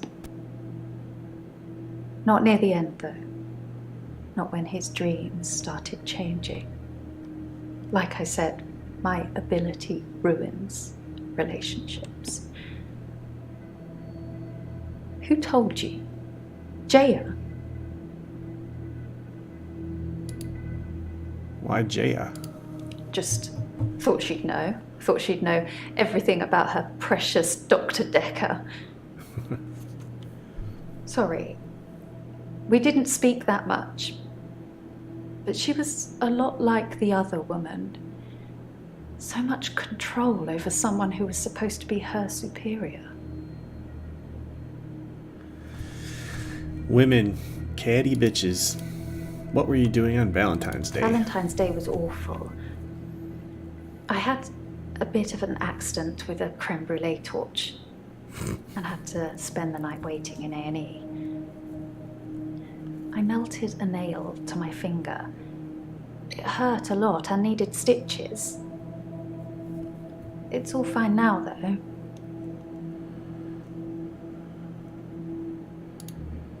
Scarlett wants to stop pushing people away. Maybe she should just refuse to dreamwalk for them, or be honest about what might happen, or accept they're just dreams.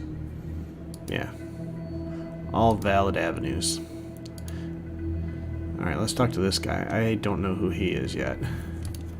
Hi, Glenn. I'm usually disorientated, but that's a lot of questions. I said hello. How are you? Don't know. That doesn't mean anything to me. Who are you? Sorry, I'm Glenn. I didn't expect to be here. I was looking for the men's room. What the fuck? Do you know where you are? I don't know. How did you get here? Sorry, you're not familiar with my case. I stepped through the restroom door into your office. Sometimes when I go through a door, it opens to another place. Teleport. I'm not sure. Tell me more. Like I said, I was in the green room. You know, that new restaurant in town. I actually need to do something.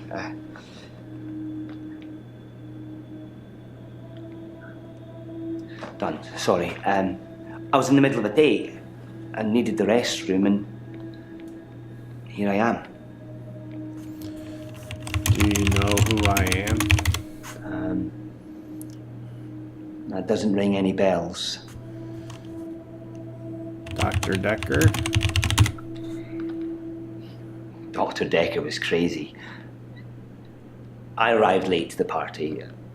Apparently he was a fine, upstanding citizen before. I don't know what changed him. Of the few sessions I had with him, he'd observed me walking through doors. You observed? But I'd walk through a door and I'd disappear. Then I couldn't get back. The session was £150 either way, so I paid that for a couple of times and then decided it was a bad idea. As you can see, it's still happening. What's still happening? The doors. I'm still vanishing from one place to another.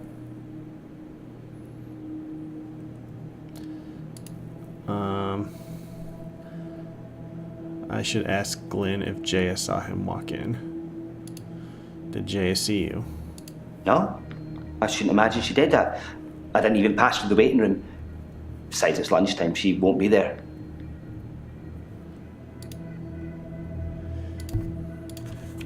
Did you see Glenn? I don't know about that. Glenn. No, sorry. Ugh. You know Jaya's lunch schedule? No, not really. But it's lunchtime, and you don't normally see patients now. Well, Dr. Dekker didn't normally see patients now. What's causing your My problem? dad died.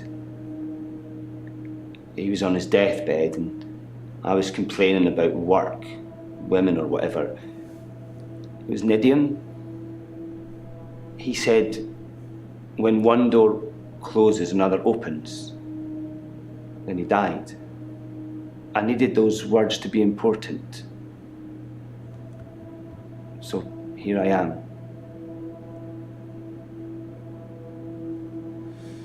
Coping. Oh, I know this one. No, I don't. Tell me about your He dad. was stoic. He had tuberculosis in his lungs. That's what killed him. Nobody knew until the end. I never got to say I loved him. Never? Yeah, maybe. He'd split with my mum 3 years earlier. It was messy. It was bad. I didn't talk to him really at all. They called me as next of kin, said I should come in if I wanted to say goodbye. I did love him. He just broke everything. Broke everything? No. I hadn't seen him for so long. I just let it all out. I screamed, I shouted, I punched the walls. Do you know what he said? No. What did he say? Sorry. Over and over again. Like he really meant it. He did. He really meant it. And when I stopped, when I was exhausted, he smiled at me. Like he cherished me. Like he'd been waiting to say sorry. Waiting for forgiveness. Did you forgive him? I didn't get to. I didn't get to say I loved him. I didn't get to forgive him. He just said when one door closes, another opens. And then he died. What does he think of me? He's proud of you. Nope. All right. He loved you. All those years, thinking I was the bigger man. It turns out he was. There's no going back, is there, Doctor? When one door closes, it's shut forever?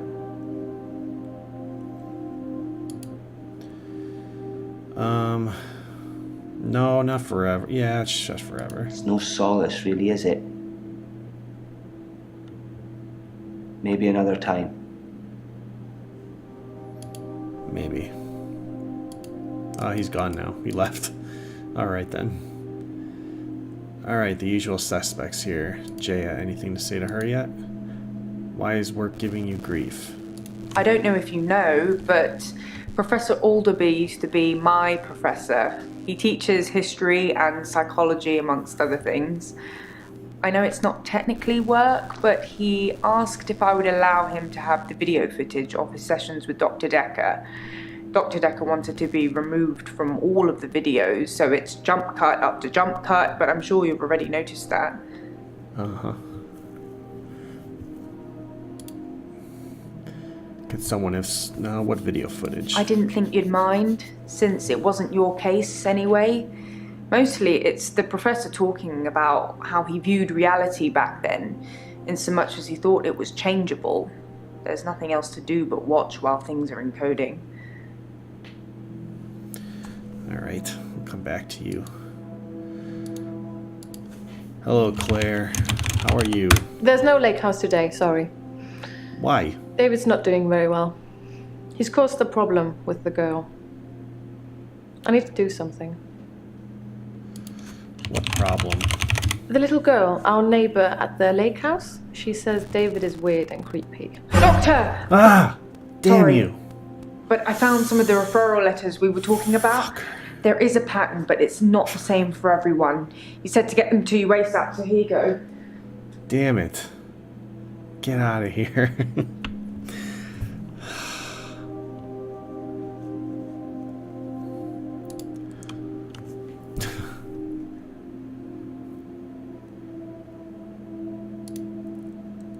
Referral letters.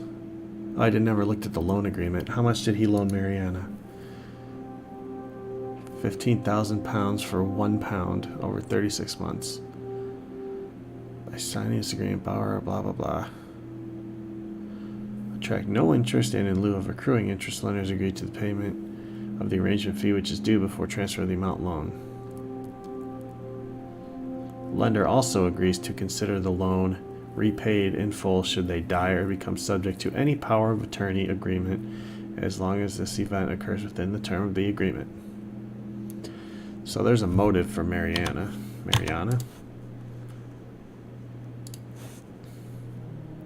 God, that scared the fuck out of me. I'm gonna go scare her.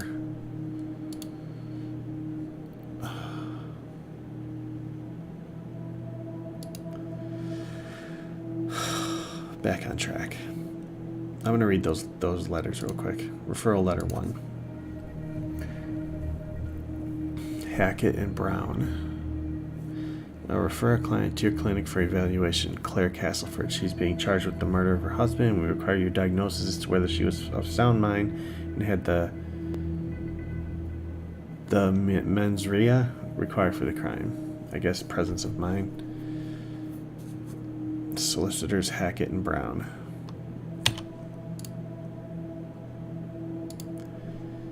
Chart token Baugh. Why are these names weird? We believe that our client, who has only given us a first name, Mariana, is mentally unstable and would like your expert opinion on the matter. We are happy to cover all your costs and look forward to receiving your report forthwith. For another client, finding a statement of the guidelines set. Wait, who? I'm referring yet another client to you today for further evaluation. It's my hope that you concur with my suspicions and are able to find him insane under the guidelines set out within the McNaughton rules. So who? Bryce? Nathan? Those are my only two dudes.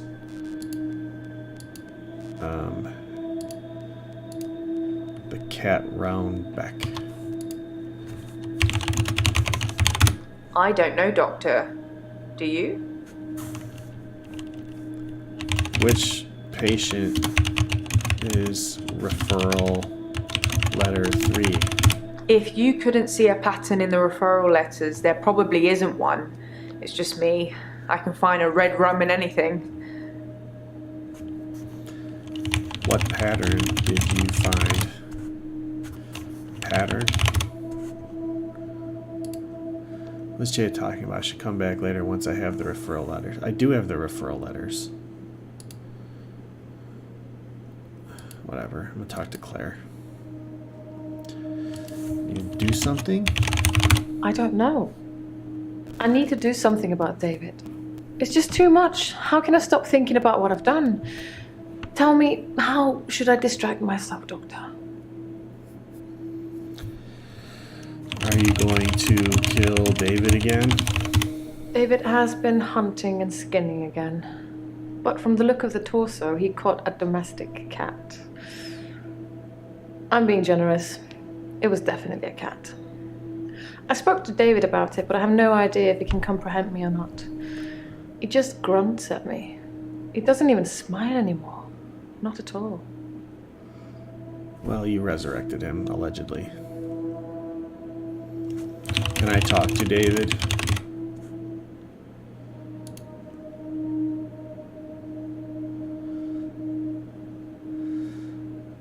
Did you remember the photo? Oh yes, here.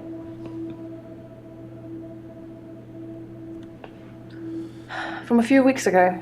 As you can see, Doctor, he looks perfectly normal. I don't want to look at this, do I?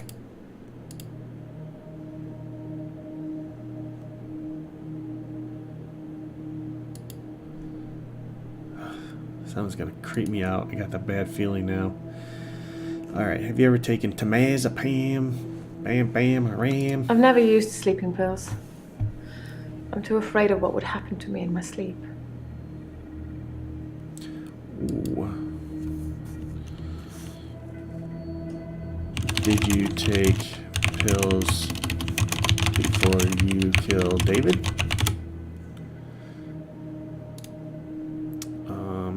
Why is there no lake house today? David hasn't been well. Otherwise, I'd taken you. Shall I bring him to you next time? Yes, bring him to me. Next time, then. Although it will have to be just you here, and late at night. I can't have anyone else see him. Well, that's creepy. David has been hunting and skinning again. But from the look of the torso, he caught a domestic cat. Cat. Ah, yes, sorry. I left out an important detail. The girl, Anushka, she was crying because her cat had gone missing, and she thinks that David killed it. Doctor, I'm worried.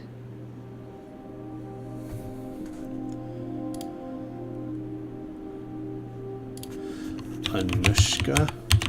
I spoke to her again. She wouldn't tell me her name, which is quite right. I am a stranger after all. So I gave her the name Anushka. She said the man that lives in the lake house is weird and creepy. So that's your husband.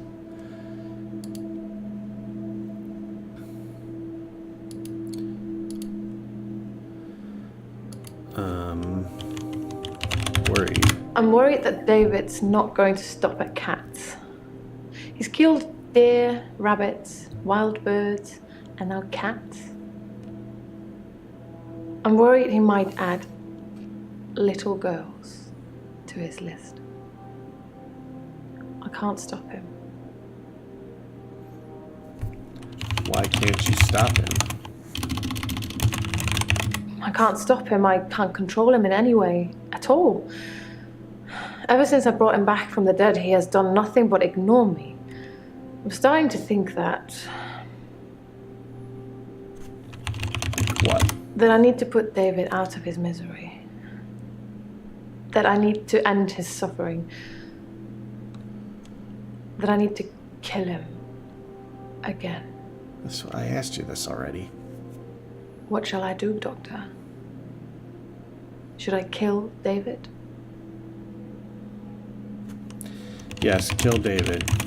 Better than you killing the girl, acting out through your pseudo-resurrected husband. I love him so much. But you're right. It's time. He's becoming a danger to people around him, not just himself. Slightly mad.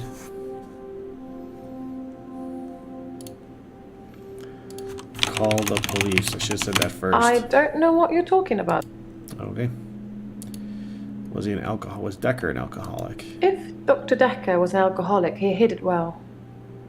I never saw him drink. He certainly never offered me a drink. God knows I could have used one.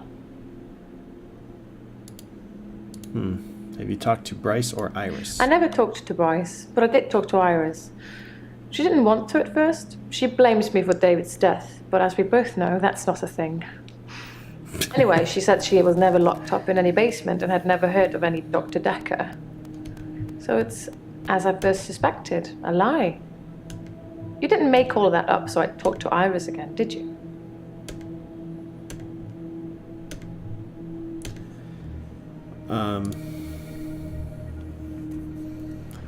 Let's talk to Bryce before I answer that.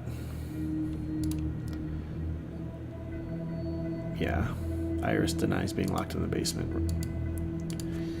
How are you? I'm fine. I'm worried. My pursuer in the hour, he's definitely military. I've developed a new skill to deal with him. New skill? Last night, I saw him draw something from his jacket. He was approaching me, grinning. I had nowhere to go. So I closed my eyes and imagined, I imagined being back home. And when I opened them again, I'd teleported. Oh boy.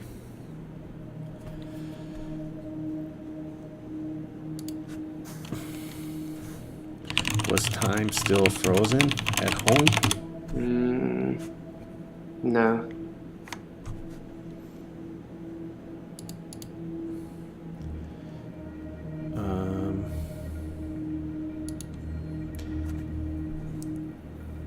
Sleeping pills. My other doctor had prescribed me sleeping pills before I came to see Dr. Dekker. I think they were called temazepam. I never took them. Toxicology. Your questions seem to be getting more and more irrelevant. Alright, Claire denies. No, Iris denies being locked up. How extraordinary. So the girl in the basement was somebody that Claire knows, and she's adamant that I didn't rescue her. I really wish I'd taken photos now.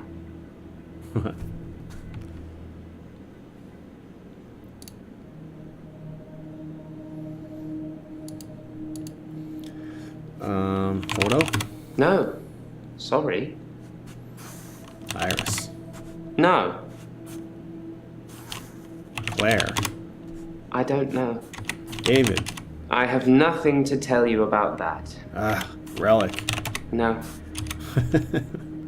Alright, I'm just gonna pick one. Have you seen Jessica again? I saw Jessica across the street this morning. She waved, but I just crumbled. Ever since I took those photos, I haven't been able to face her. Do you think I should tell her about the photos, Doctor? No, don't tell her about the photos. No, no, no. I didn't think I should either. She'd hate me forever. Maybe when she next waves, I'll at least wave back. Send nudes. Oh wait, I have your nudes already. How's work? Work is fine. If anything, I've been falling behind again. I think it's the stress of not being alone in the midnight hour anymore.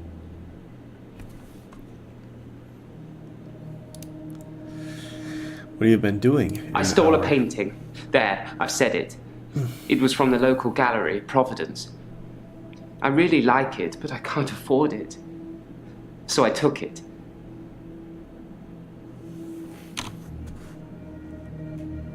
Why? Ask me something else. What else have you stolen? It's just that one thing, just the painting I've stolen recently.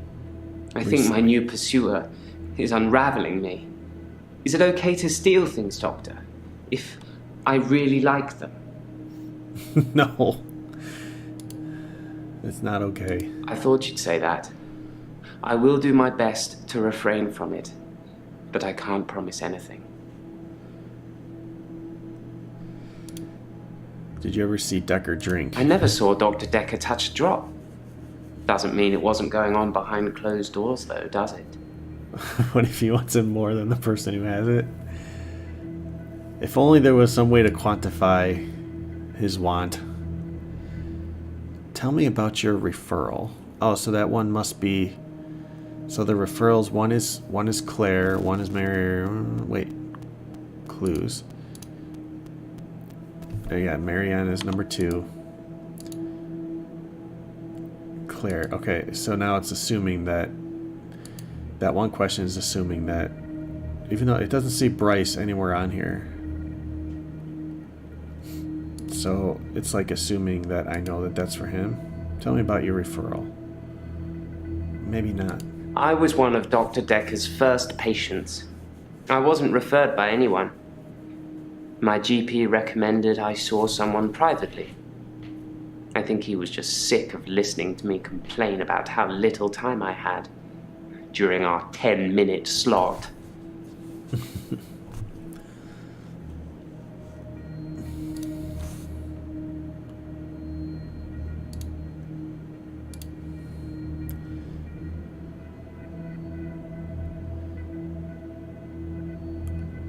Oh, show him the picture of David. Yes, that's David Castleford. I've no idea when it was taken. Shocking composition. Composition? Shocking composition? I don't know anything about... Sorry. Fine. How do you know your pursuer's My military? pursuer. He's measured in his approach. Watching, testing. When he finally came for me, I wasn't ready. I think he underestimated me though, and that allowed me to escape. He didn't think I'd be able to just leave. Why do you think he's coming after me, Doctor? Oh, I think I might know. Why is he coming after you? I think he's death, Doctor. Uh-oh. I think I saved that old woman from burning to death in bed, and now he's coming after me to even the score. Do you think it could be death? Maybe. Yeah. Tell me how you were able to teleport first. I was as surprised as you are. I just imagined I was somewhere else, and there I was. Perhaps Dr. Dekker was right. Think of something, and it becomes real, if you believe in it. But I'll only do it wisely. Imagine the mistakes you might make. Don't want to become one with the igneous layer too soon. I don't know what those words are. What if I told you I could stop your curse? Can you demonstrate how you teleport? These sessions cost a lot of money, Doctor. I'm not just going to leave in the middle of one. But I can see you don't believe me. Do you really want me to teleport, Doctor? In a moment. You feel like you're unraveling? No, I'm not becoming him. I'm not becoming Dekker. I'm not getting unraveled, you are.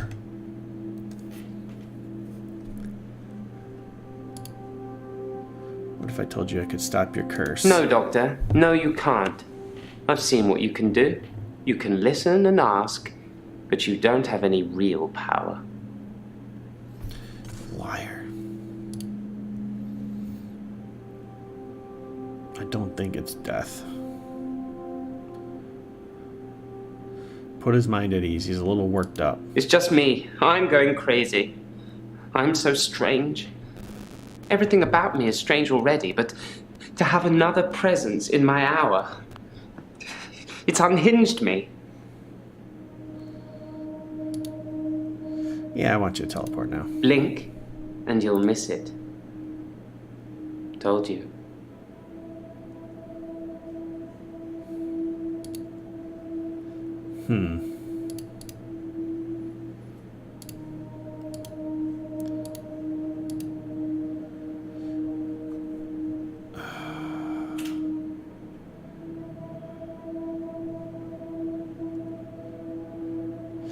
Let me put these pieces together. So Claire says she killed David. And Bryce claims that he buried her and then buried David. Then Dekker said, Bryce said he saw Iris in Dekker's basement to test Claire.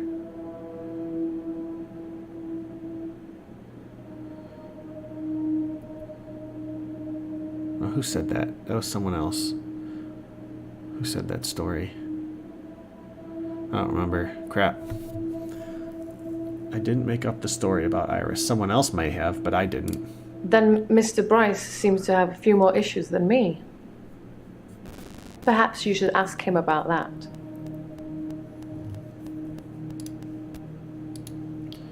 Iris. Ask me something else. Okay. Moving on. You guys are cray-cray. How are you? Hilda died last night. I was there. She's so happy Well, about it. I was there as her daughter. It was nice. She had a good death. She got to say what she wanted to say. What did she say? Sorry, can't help you. What did Hilda say? What's up, Mark? Oh yeah, Wednesday, your night off. Hilda was Hilda to the end. I was the doting daughter. Don't worry, everything's going to be okay. I love you, Mum. Then Hilda, with almost her last breath, looks me straight in the eye and says, Fuck "Don't bitch. let them take Amelia." Who? Amelia? Amelia's Hilda's doll. She used to have about 9 or 10 of them, all glassy-eyed and creepy looking, with frilly dresses and curls. All over her room they were. In the end, We had Oh, to get dolls, rid of them. not They weren't dogs. very hygienic. But Right. we let her keep one, and that was Amelia. She did say dogs, right? Let me see this.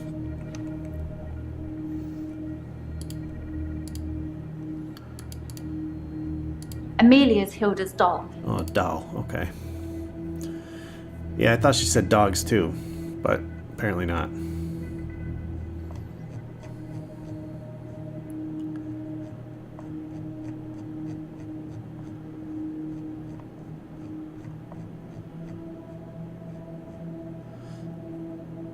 I didn't think you'd mind, since it wasn't your case anyway.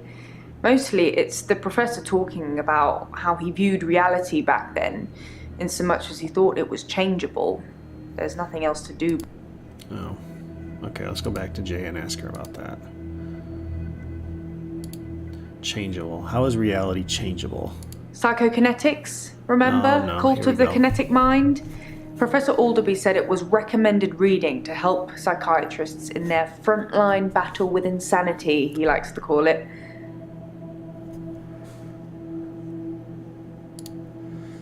Professor Alderby saw the relationship between psychiatrist and patient as a winnable battle. The patient must be cured by removing their psychokinetic ability, if present, either by telling them it doesn't exist or by using another psychokinetic ability to negate it. It's a long time ago, I can't remember all of it. There was a specific example. Example. If someone tells you they can fly, you tell them you control air currents and that from now on they won't be allowed to use them. This would normally stimulate the brain in such a way that the patient stopped thinking they could fly. The main danger as the therapist is believing that you can control air currents. Okay. Does it pose any danger to therapists? The danger of pretending you have psychokinetic abilities is that you may start believing you have them and then have them. It's the paradox of the cure. Dr. Dekker loved paradoxes. His favourite was the grandfather paradox. Tell me more about the grandfather paradox. If you can travel back in time and kill your grandfather, then you cannot be born. But if you cannot be born, then you cannot kill your grandfather. It's a time traveler's chicken and egg, if you will. If I may. Could someone have spiked his bottle? I suppose it's possible that somebody spiked his drink. Most people probably knew he had a bottle in his desk. Spiked his drink and Wouldn't then have been spiked that his hard heart. to empty out some capsules into it. Maybe the police should get fingerprints? These people are very British. Yeah, I think this is a London production. You're getting closer all the time, but you're still not asking them. Shush. Yes, test for fingerprints. I'll go and suggest it. Make sure nobody touches the bottle in the meantime. Alright, Jay is done. Let's finish up with Elan. Do you have access to sleeping pills? Most people have taken sleeping pills at some time or another, haven't they? No. Probably quite easy to get hold of them. Although, I have to get a doctor to sign a prescription if I need any at work. It's probably the same for Jaya. It is the same for Jaya. Tell me more about Jaya. Jaya seems really nice. I don't know why she'd want to work in a place like this.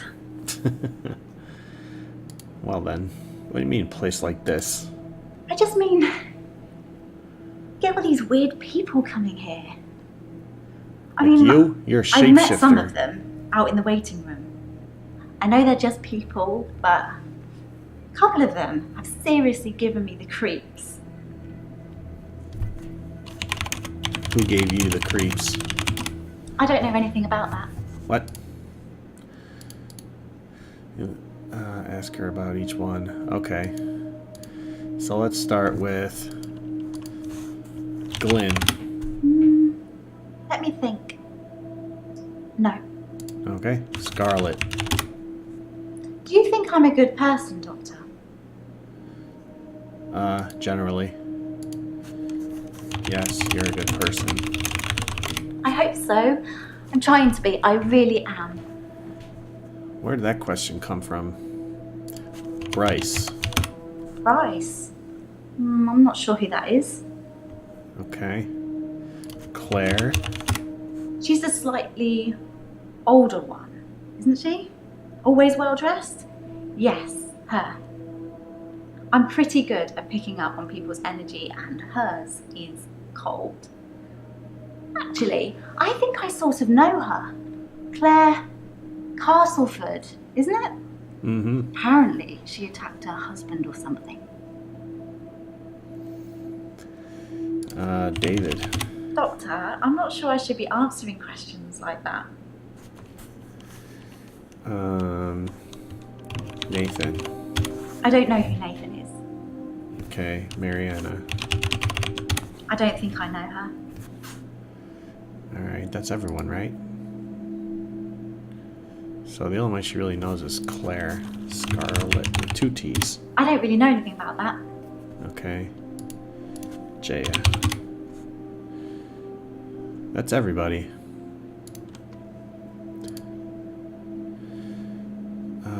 Did Dekker drink? Dr. Dekker drank a bit.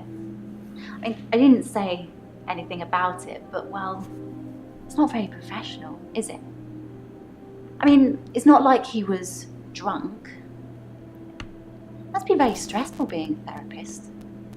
Do you find it stressful, Doctor? Nah. Puggles followed. Thought you already followed me, Pugs. Why is he only following now? I'm very confused. You subbed to me. You're a subscriber. Doesn't make sense. Maybe you're just tired then. You should get some rest. Why, so you can smother me with a pillow, you crazy bitch. You think about Dekker? I think of Dr. Dekker every time one of my patients dies. It makes me remember how he didn't care about his mum. He was a good therapist. He was a lousy son. Lousy son? I was angry at Dr. Dekker. Hilda's daughter, she's in Australia, so fair enough. Maybe she really couldn't get over to see her. But Dr. Dekker's mum was dying literally on the other side of town, and he just couldn't be bothered.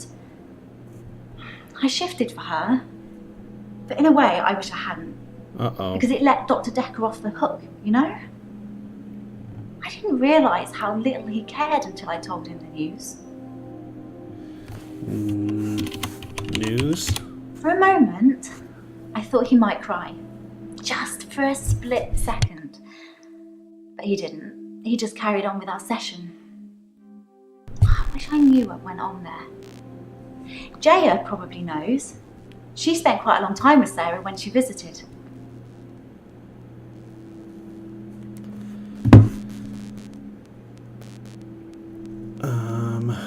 So she shifted. Did she shift to Dekker? Yeah.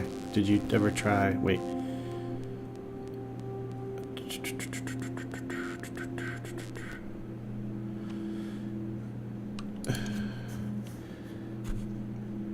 Did Dekker know you could shift? Yes, I told Dr. Dekker. Most other people wouldn't have believed me, but he did. In fact, he cared far more about the shifting than he did about his mum dying. How's Terry? Terry hasn't been into work for a few days. I hope there's nothing wrong with her. No, you don't. You don't like her.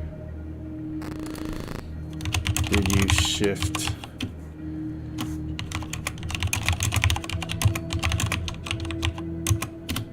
Sorry. No.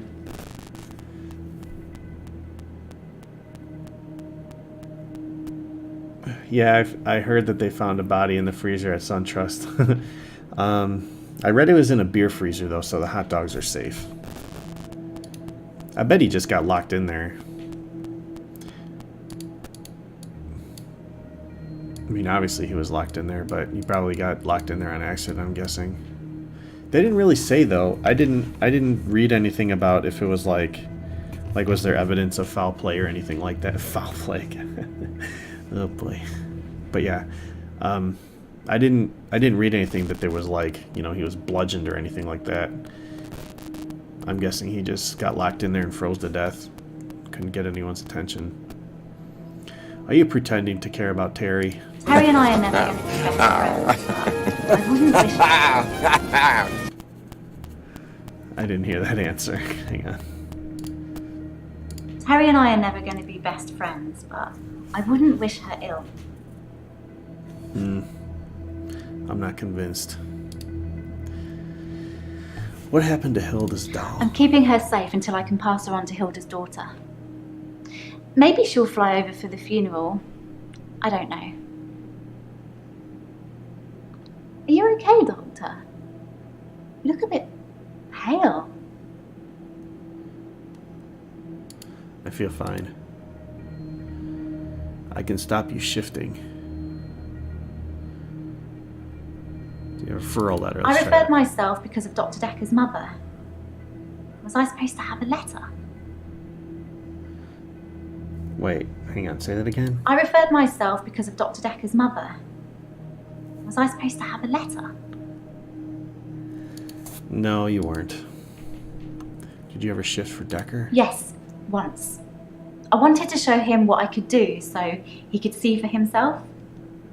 I took his hand, I told him to think of a loved one, and then there was nothing. I mean, literally nothing, just an empty void. The only thing I could feel was his hand holding mine. I'm pretty sure without that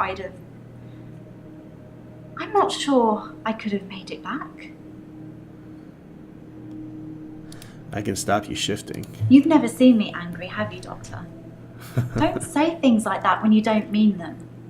It causes upset. Causes what? You've never seen me angry, have you, Doctor? Don't say things like that when you don't mean them. It causes upset. It causes upset. Upset? I'm not really helping, am I? Try asking me something else.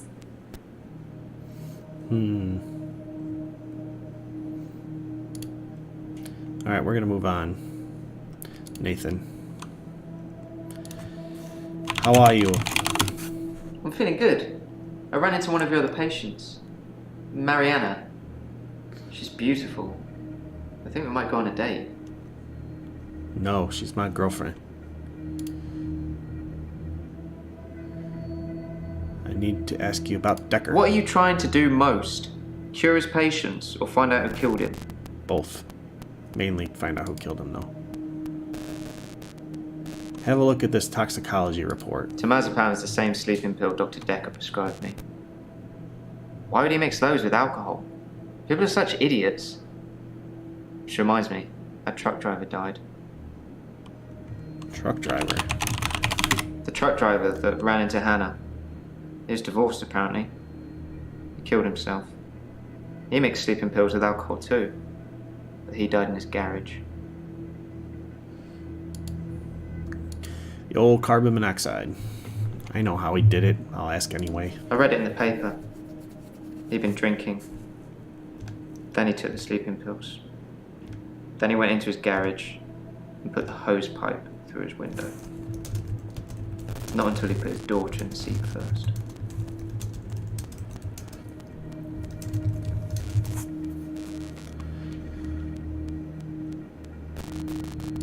Did the daughter die as well? It's one of those newspaper stories you read and you hope it says he leaves behind his wife and 7-year-old daughter. But his daughter was in the car. Do you know I wrote him a letter? A letter? Dr. Dekker told me one of the ways to get through my grief would be to write a letter to the truck driver. I tried to forgive him. I know it was my fault. But the thing that made me feel best was blaming him. I think maybe he killed himself because of me. Do you think I'm to blame, Doctor? Not all of it. His daughter's picture was in the paper. Molly. Wally. Ever since I saw a picture in the paper, I've started thinking I could see her. Out of the corner of my eye. Like she's watching me. Crazy, right? Yeah, crazy. What do you know about his drinking habits, Alcohol Dekker? isn't something I usually notice on people until they're slurring and weaving around. Was Dr. Dekker an alcoholic? Probably. I never saw him drink, though. What? Think we might go on a date. Does she know that? My solicitors assured me that I wouldn't have to discuss anything about my trial with you, so I'm not going to. Concentrate on my state of mind, and let me worry about other things. There was a couple words I didn't catch there. My solicitors assured me that I wouldn't have to discuss anything about my trial with you, so I'm not going to. Concentrate on my state of mind, and let me worry about other things. Alright. Who else didn't I ask about their referral letter? Try again, Doctor. Shut. I hope I don't have to talk to you again. Okay. My solicitors did refer me, but I ended up going privately as it was cheaper. I'm paying them enough already without them getting a percentage of my therapy bill.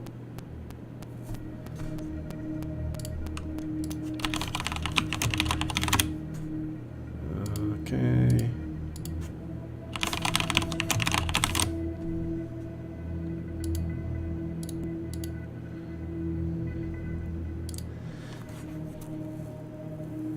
I want to cure his patients. It's been nice chatting with you, don't get me wrong, but I can't help but feel you're mainly interested in finding out about the old doctor. I suppose you already know Dr. Dekker thought one of his patients was trying to kill him. Who?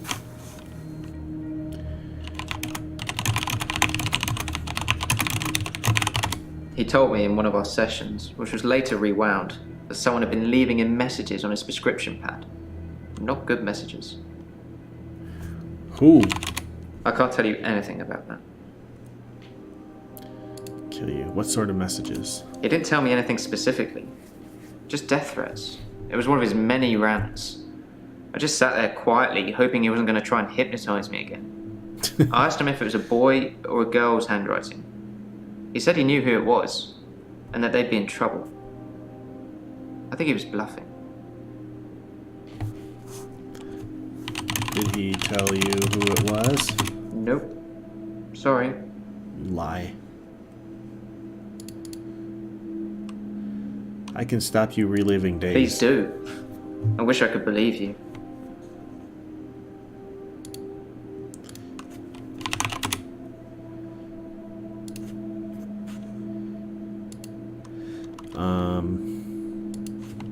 I control time. Work with me, Doctor. Ask me something I know.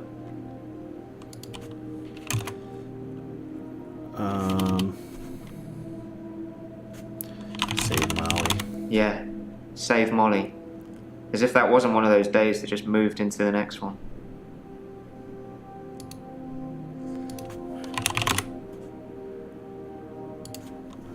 Bluffing.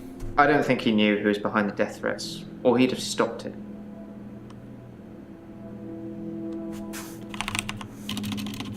Stopped it. Sometimes I wonder where you're going with some of these questions. Me too.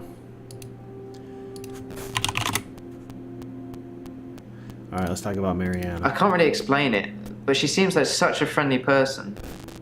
I think the police are barking up the wrong tree. Help me help you just once. What have the police got to do with Mariana? I think I've probably said too much. It's probably not the same girl anyway. Oh, it's the same girl.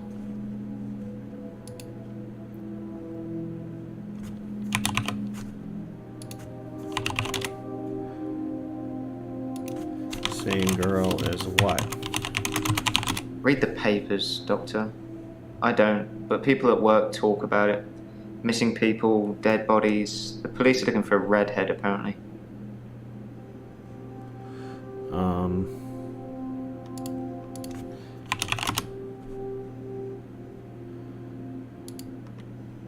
Alright.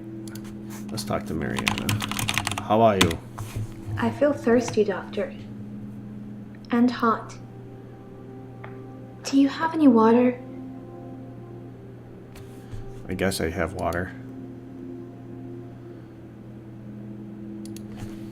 Yes, I have water. Who lays like that on their therapist couch?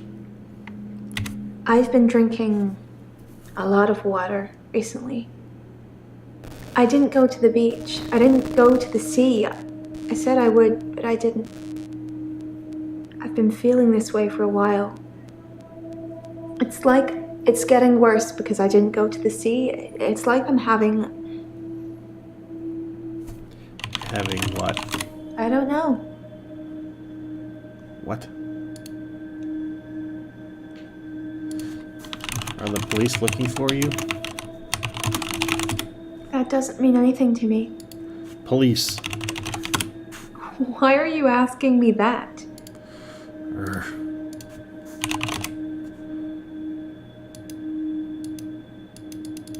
Should I tell him to stay away from Mariana? Yes, stay away from Mariana. What's wrong with Mariana? Wait, don't answer that. I'll let you know. You'll let me know. Oh, he's green, so that was the last question. Alright, got lots of questions for her. Do you take temazepam or RAM? What's temazepam? Why are you asking? Toxicology report. I know nothing. That's suspicious. Dekker had temazepam. Dr. Dekker prescribed me some temazepam once, but I never used them. I probably still have them if you want them back. Yes, can I have them back? I'll look for them when I get home. I may have given some away at a nightclub. No, I bet. Give them away. Bling.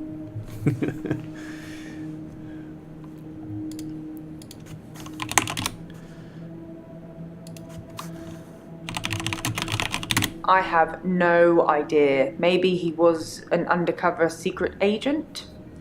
Maybe he was getting more annoying as time progressed. You're not, though. You're lovely. Thanks. It's a good time to ask for a raise. Sure, you can have a raise. Don't throw shit at me, though. You knew about temazepam? You reminded me the sleeping pills were called temazepam.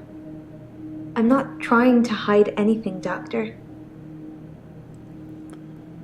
I don't think you are. Why give the pills away at a You nightclub? can get a buzz, if you know what you're doing.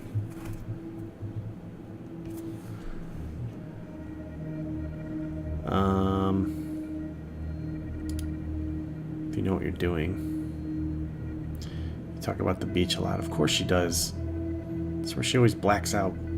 Is Dekker an alcoholic? Dr. Dekker kept a bottle of whiskey, or maybe gin. I'm not sure. It was in his desk at all times, and when things got a little intense, he'd pour himself a glass. It's obviously an effect I have on people. You make them drink? Intense. No. Were you in Dekker's office? Ask me something else. Dekker office. Don't know. Ugh. Alright. Let's get a hint about her. What upset did I cause? Shifting is what I'm supposed to do. It's what makes me special. I know I've had a few bad experiences, but there's no way I'm going to stop shifting.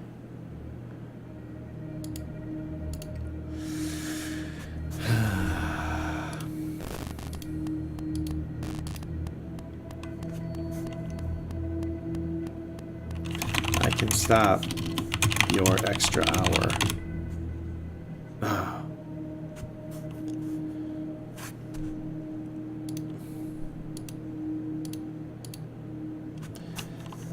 I can prevent resurrection.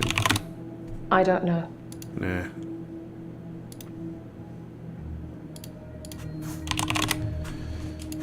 Bad experiences? I become what people want to see. But some people, they're not right in the head. They make me turn into horrible things. What horrible things? That's why I won't shift for anyone with mental problems anymore. How ironic. One guy, a patient, he used to have night terrors. An 80-year-old man screaming and kicking in his sleep. When I shifted for him, I don't know who I became, but as soon as he saw me, he was terrified. And when I looked down, I didn't have any legs, just Lieutenant Dan. bits of them. You were Lieutenant Dan.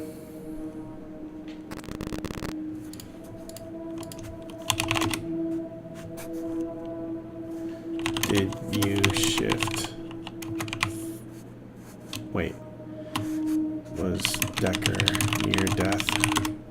I thought about that a lot, because shifting is only supposed to work on people who are dying. But Dr. Dekker was near death. Just because no one knew it doesn't mean it's not the truth. It kind of gets you thinking about destiny and fate and everything like that. Fascinating. Do you believe in fate? My mum's a big believer in fate. I'm not so sure. I mean, what about free will? If everything is fated to happen, then we're just machines carrying out commands. Maybe fate does have a plan for everyone, but who says we have to play along? It's very deep. Very deep.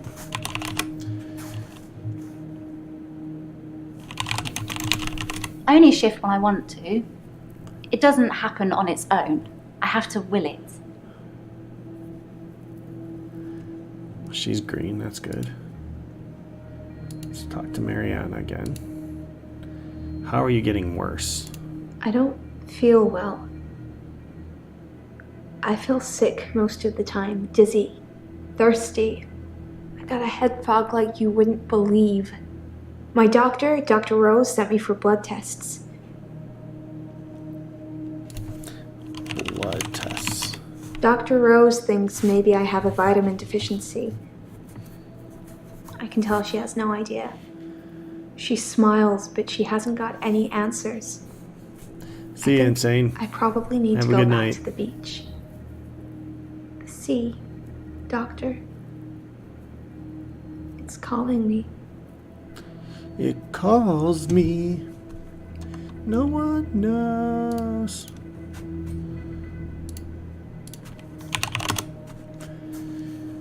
Use your skill wisely. Use wisely. I don't intend to imagine things at all. I only did it this time to avoid being killed. That pursuer is definitely onto me. I say he, but I couldn't see his face. It just had the build and size of a man. It felt like it was sucking the oxygen out of the air in front of me. Death. Providence. What's Providence? Providence is the name of the local gallery here.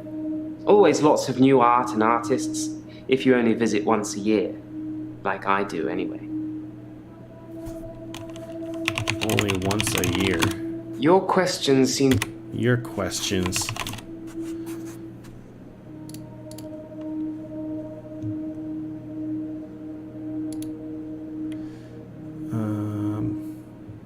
This sounds crazy, but I can hear the sea.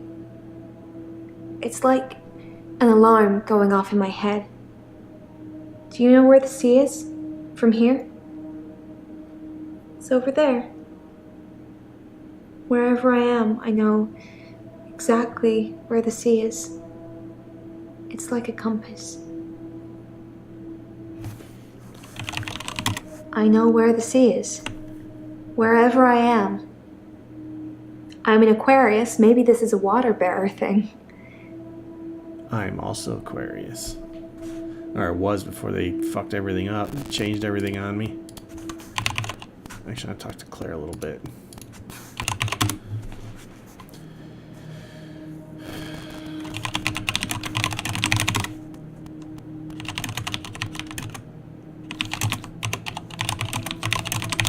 Dr. Dekker was very quiet in our sessions after seeing David. After a while, he started talking about David like he was a pet, asking me what I fed him, what he'd do in certain conditions. It's just not true. What do you feed him?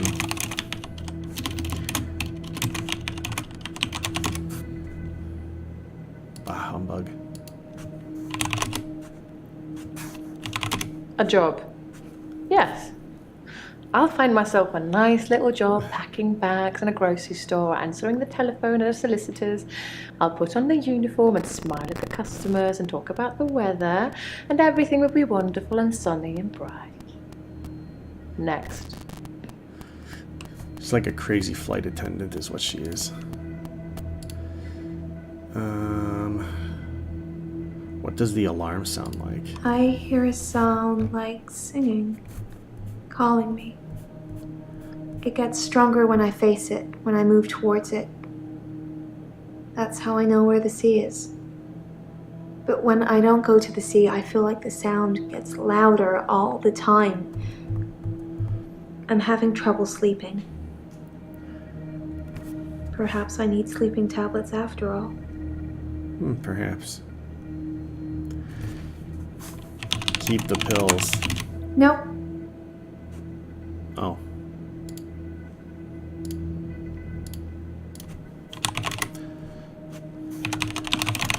I want to see this bitch's resurrected husband. Dr. Dekker asked me if I'd ever accidentally locked David in, which I hadn't.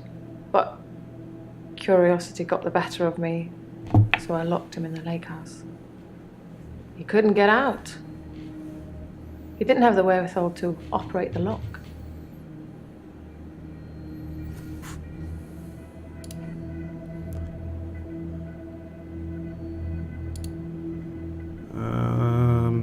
Has anyone else followed you? Do you forget anything from our sessions, Doctor?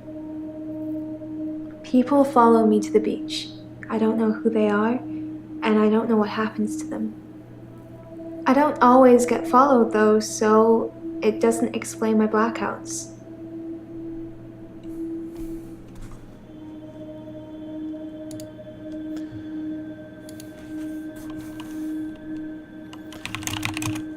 Do you follow the people? No. What happens to your followers? I said I don't know what happens to them. It's not always to the beach. Sometimes they follow me home.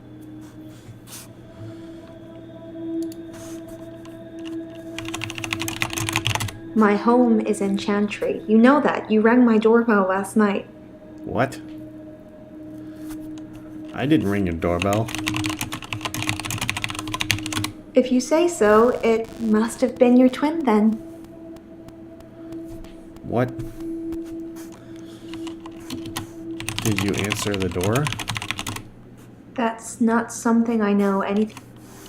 Did we talk last night? Nope. Liar. Why would I come to your house? I don't know.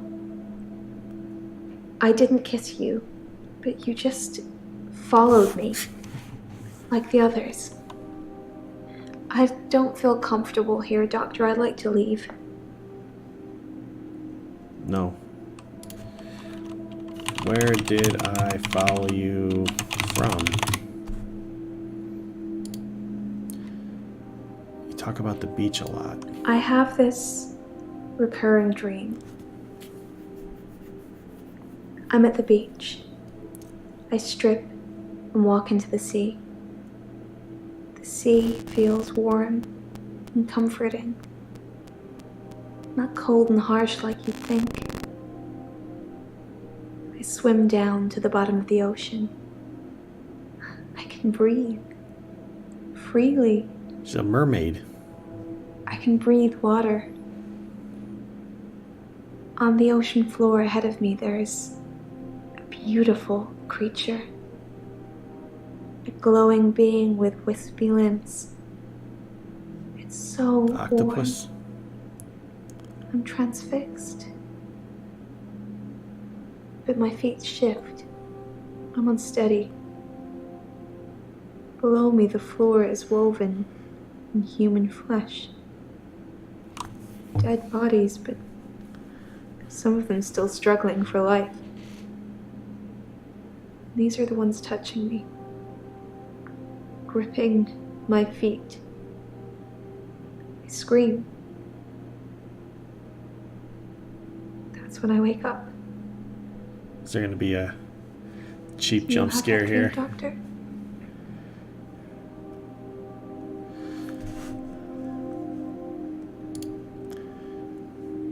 Yes, I have that dream. I think you're mocking me. I'd like to leave. I'm not mocking you. Not on purpose. What's the glowing being? It's a dream, Doctor. Stranger things happen in dreams.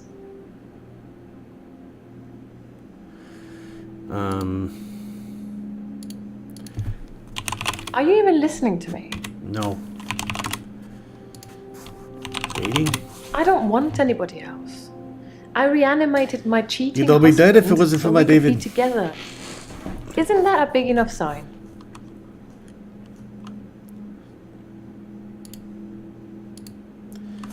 A raise?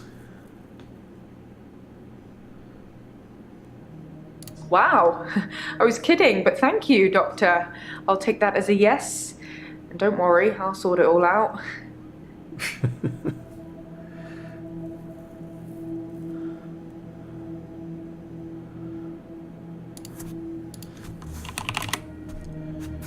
Painting. It's a painting of a spider in a large web on the pendulum of a grandfather clock that's stuck at 3:15. 3:15. I don't know anything about... Hey, settle down. Did Dekker lend you money? I know he did. I have the note. He lent me some money to start my business. It was a proper agreement. I Not remember really. signing things. He thought that a distraction would do me good. I don't think he expected me to trawl the beach for treasure and sell it online.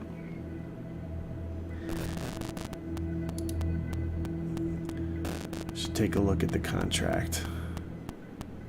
I did. I have. Where is it? Loan agreement.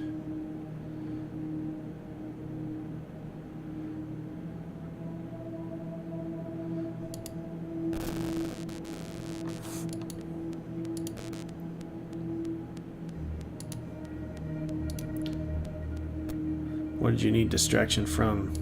Dr. Creatures. Dekker thought I had too much time on my hands, so a distraction would do me good. He lent me $15,000, all in all. All at once, more like. Oh, look at all those questions.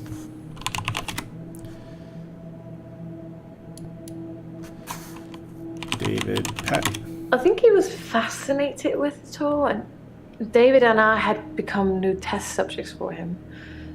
When I said David never listens to me, he urged me to start giving David treats for pleasing me. Treats. Not in that way, but showing him how to close a door, for example. If he did it, give him a treat. It did actually work, but I had to stop myself. I felt like I was training a monkey. It just wasn't right. Well, he is the reanimated corpse of your husband.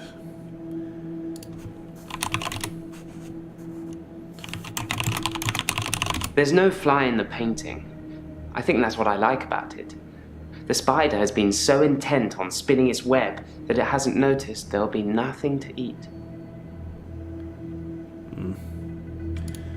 Getting a little off the beaten path here. Are you feeling stressed, Jaya? There's a lot of stress in here. We're dealing with people's lives. How do you relax, Doctor? I drink. I relax listening to music, playing games, eating, playing sport. I relax by eating. I love food. It will be my downfall. Stress eating is the worst. But it sure is fun, isn't it?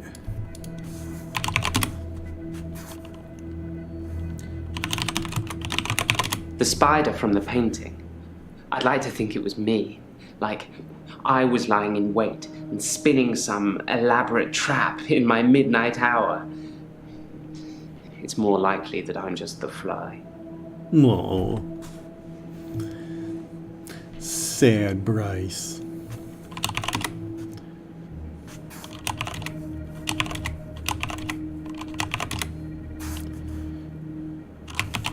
I found it difficult breathing the closer he got to me. I suppose that's just fight or flight. An anxiety response. The hooded figure. Hooded what?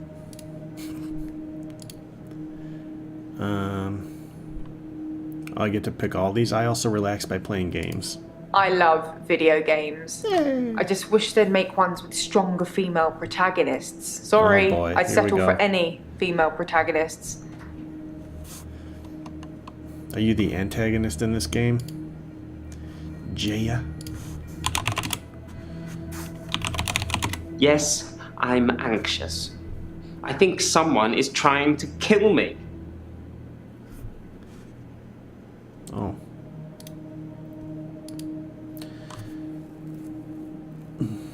My twin? I don't know if I have a twin. My twin. Do you have a twin, Doctor? Not that I'm aware of. I know you don't. It was definitely you, wearing what you're wearing now. Why would I do that?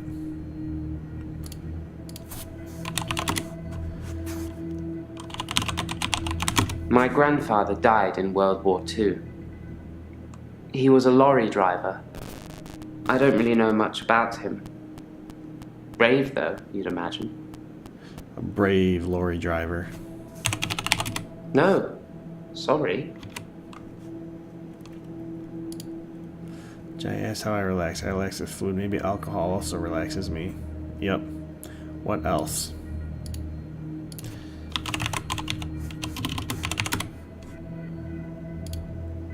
Listening to music. I bet you like dance music. No. I don't know why.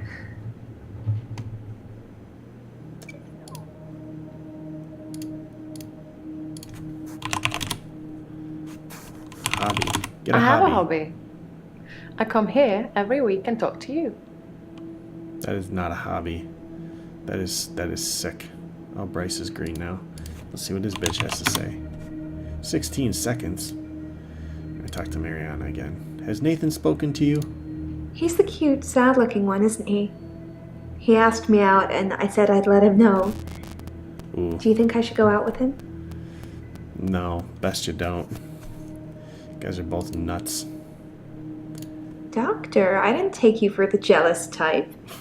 Are you feeling a bit jealous? Yep, I'm jealous.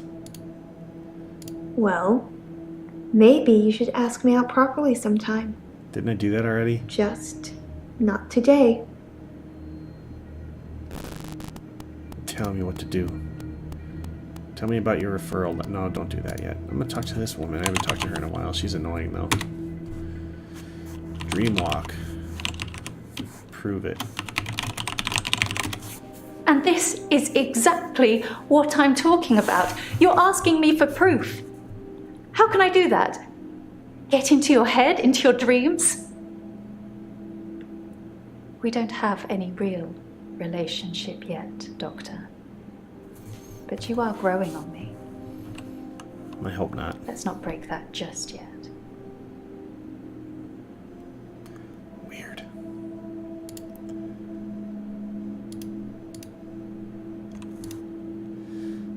Dekker have any psychokinetic abilities? Dr. Dekker definitely dabbled in that stuff. I'm not sure to what extent. Sorcery. Bitch needs to play Horizon Zero Dawn.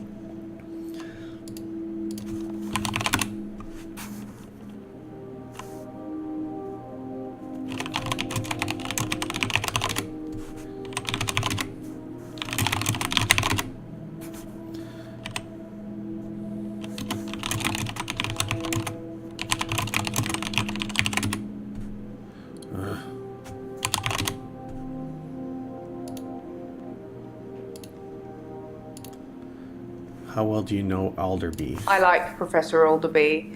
He turned me onto that book I've been raving about.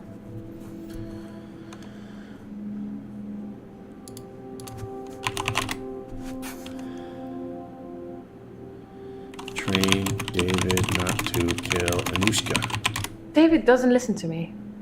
I can't say something and he does it. And besides, how would I show him not to kill a little girl? Slap him on the nose? Newspaper. It's too late for David.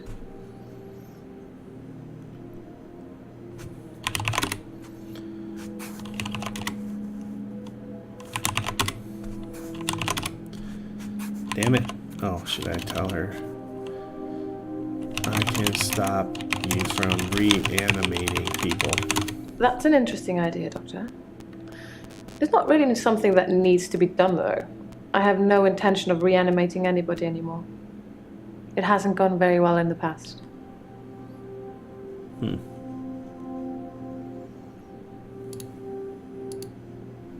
What book? The Cult of the Kinetic Mind. I should start yes. selling them myself.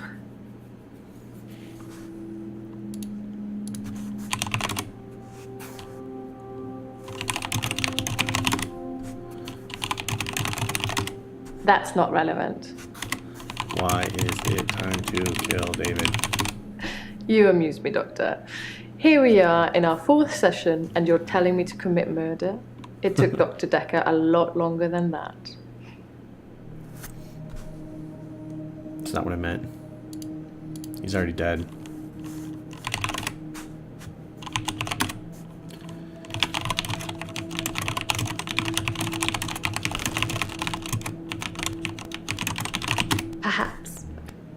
Perhaps this session is a dream, Doctor. I don't see anyone else around. Do you?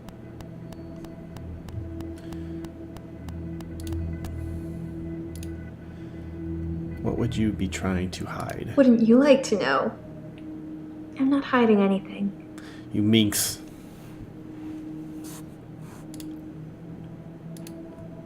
I relax playing sport. Mariana thought I played hockey. Whatever that's supposed to mean. Hockey. Did they ever say anything else about his mum? Dr. Dekker told me he was adopted. His birth mother only turned up 5 years ago because she wanted money for her experimental cancer treatment. I'm not sure how much it cost or even if he had the money, but he didn't do it, and she became one mean mother. Oh, that explains a lot.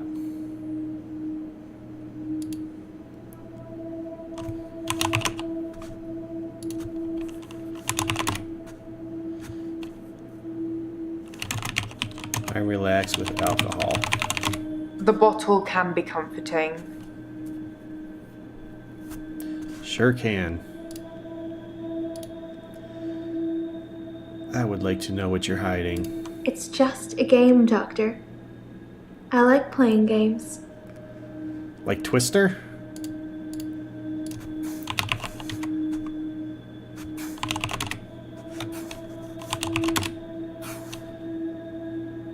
Would it cross a line if I mentioned sex? Oh my goodness. I relax with sex? Wow. I'm not going to say that just yet, but I will. Tell me about your referral letter. It's a referral letter, Doctor. Don't overthink it. A girl can't be too careful with everything that's been going on. Everything that's been going on? I don't know.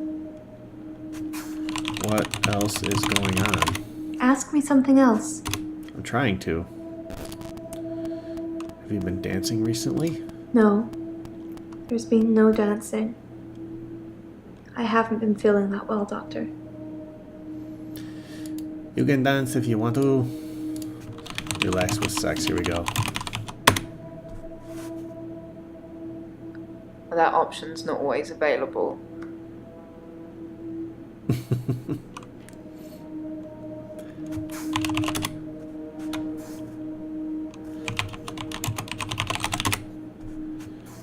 Are you sure you can't forge Dekker signature? Damn it.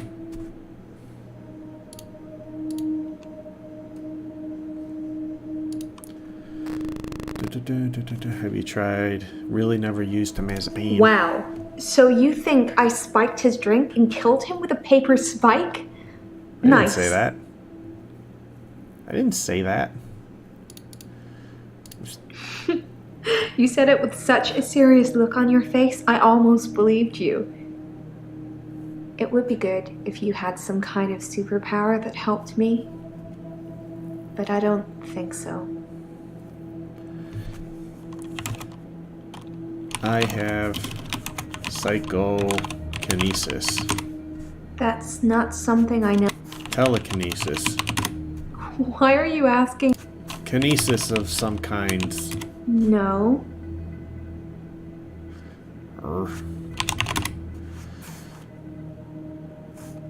Loan money. What did you use money for? Mainly rent.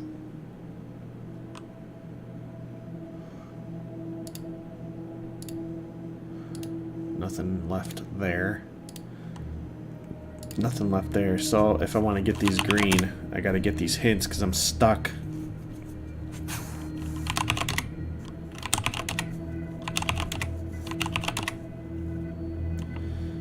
Mean mother. He said she started out with the normal passive-aggressive guilt trips and then escalated into bricks through windows and cutting brake cables. Well, he got a restraining order after that and never wanted to see her again. When I visited her in hospital on his behalf, do you know what her story was? Dekker's mom's story. Sorry, I can't answer that. What was her story? She told me he was never adopted. He was just very ungrateful and clearly, using her own words, had lost his mind. I say never get involved in family feuds, especially if they're not your family.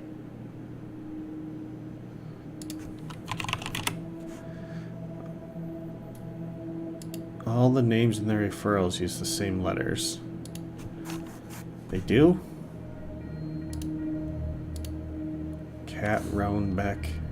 Let's start with that. Cat Roundbeck. K-A-T-T, yeah. Okay.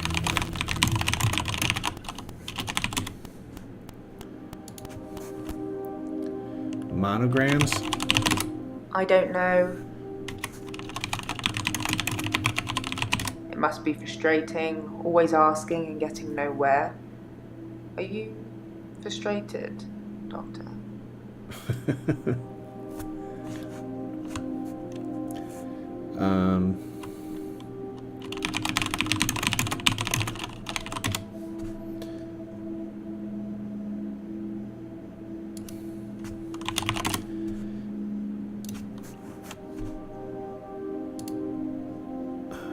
I'm not frustrated. Yeah, I'm frustrated. I see. And how does that make you feel?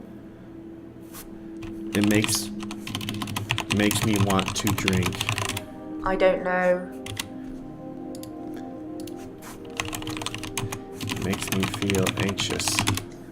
I see. And what are you going to do about it, Doctor? I'm going to hit the bottle. Excellent. I'm glad we've cleared that up. She's not green yet. Red rum.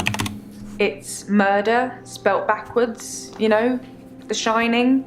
I know. All work and no play makes Dr. Dekker a dull boy. Sorry, I couldn't resist. Anyway, it's a bit like an anagram. Anagrams.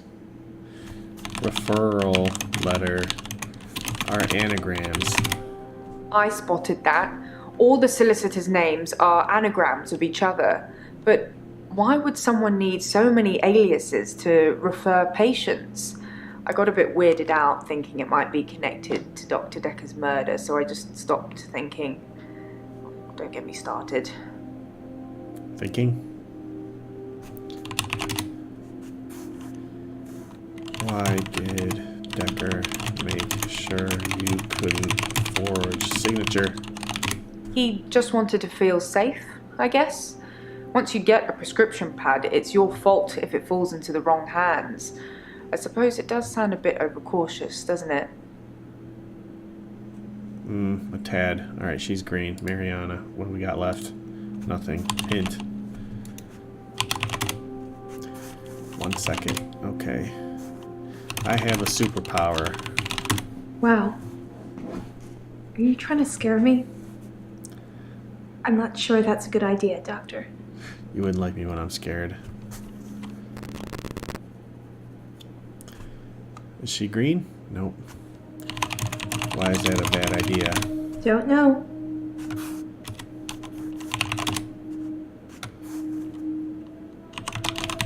That doesn't mean I...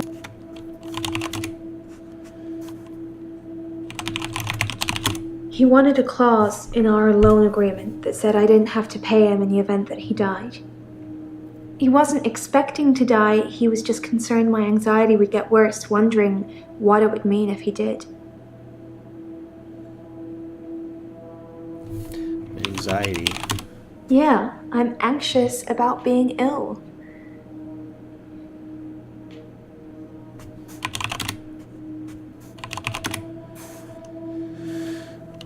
What business did you start? I already know. She's I'm sure you've asked me this before. collecting shit on I the sell beach and necklaces selling it on made from eBay. things I found on the beach. Hipster. I know nothing. You don't know what a hipster is.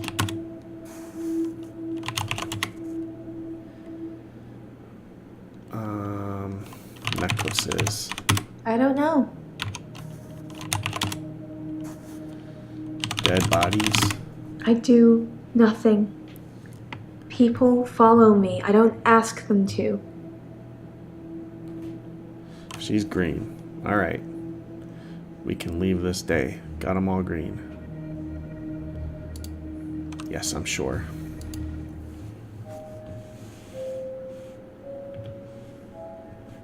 You said you'd help me with my problem, I've but tried. he's still here. Who's here?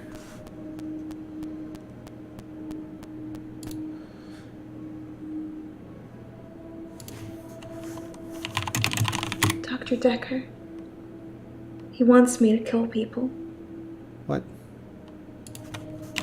Why does he want you to kill people?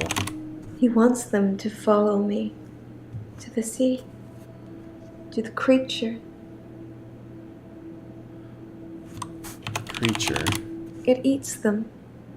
It's getting stronger. Dr. Dekker says when it's strong enough, it's going to walk again. That's why I black out. Walk again? Let's concentrate on the problem. Why do you black out? He doesn't want me to know. He doesn't want me to remember. I'm feeding a beast that wants to eat us all. You've got to tell me, Doctor. You have got to tell me the truth. What do you want me to tell you? You're dreaming, but your dreams are the truth. Don't forget me when you wake. I don't know how I'm in your dream, but now we're together. Let's play a game.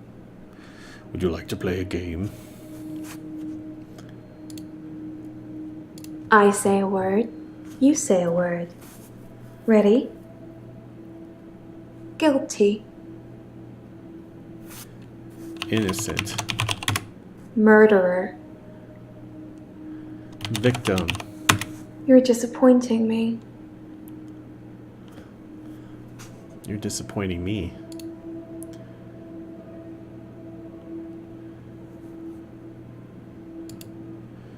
Mariana and Claire. Oh, murderer. Claire's a murderer. That's a good doctor. Now, just give me those 3 little words and I'll let you go. What little words? I love you.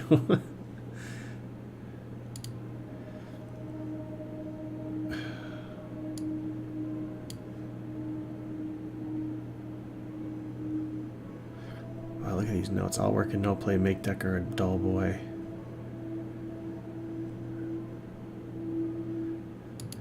Alright, I'll say I love you. Without a question mark.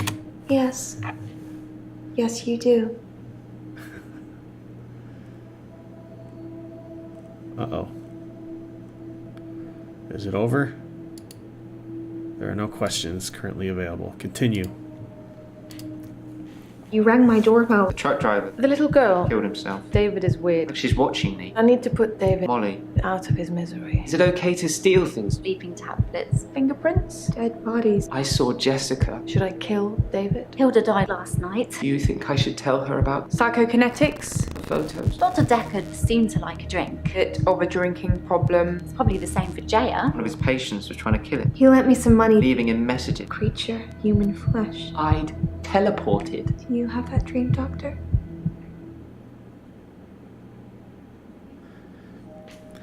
Serenity now. Oh! Oh, Doctor. You look...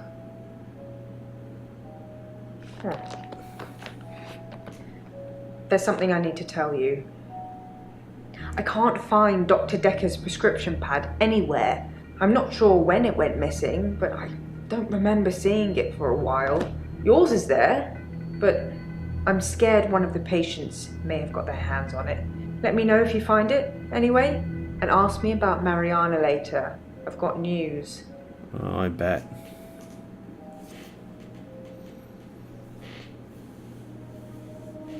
Actually, I said I would quit after a couple hours. I am going to call it a night. Hopefully I can finish this on next stream. Maybe Sunday or something like that. Sunday or Monday. That's the plan. That's what I hope. I'm going to go now. I will see y'all next time. Thanks for watching. I'll see you either Friday or Saturday. Don't know what yet. Probably Friday, though. Dragon Friday. Beers, games, fun. Adios.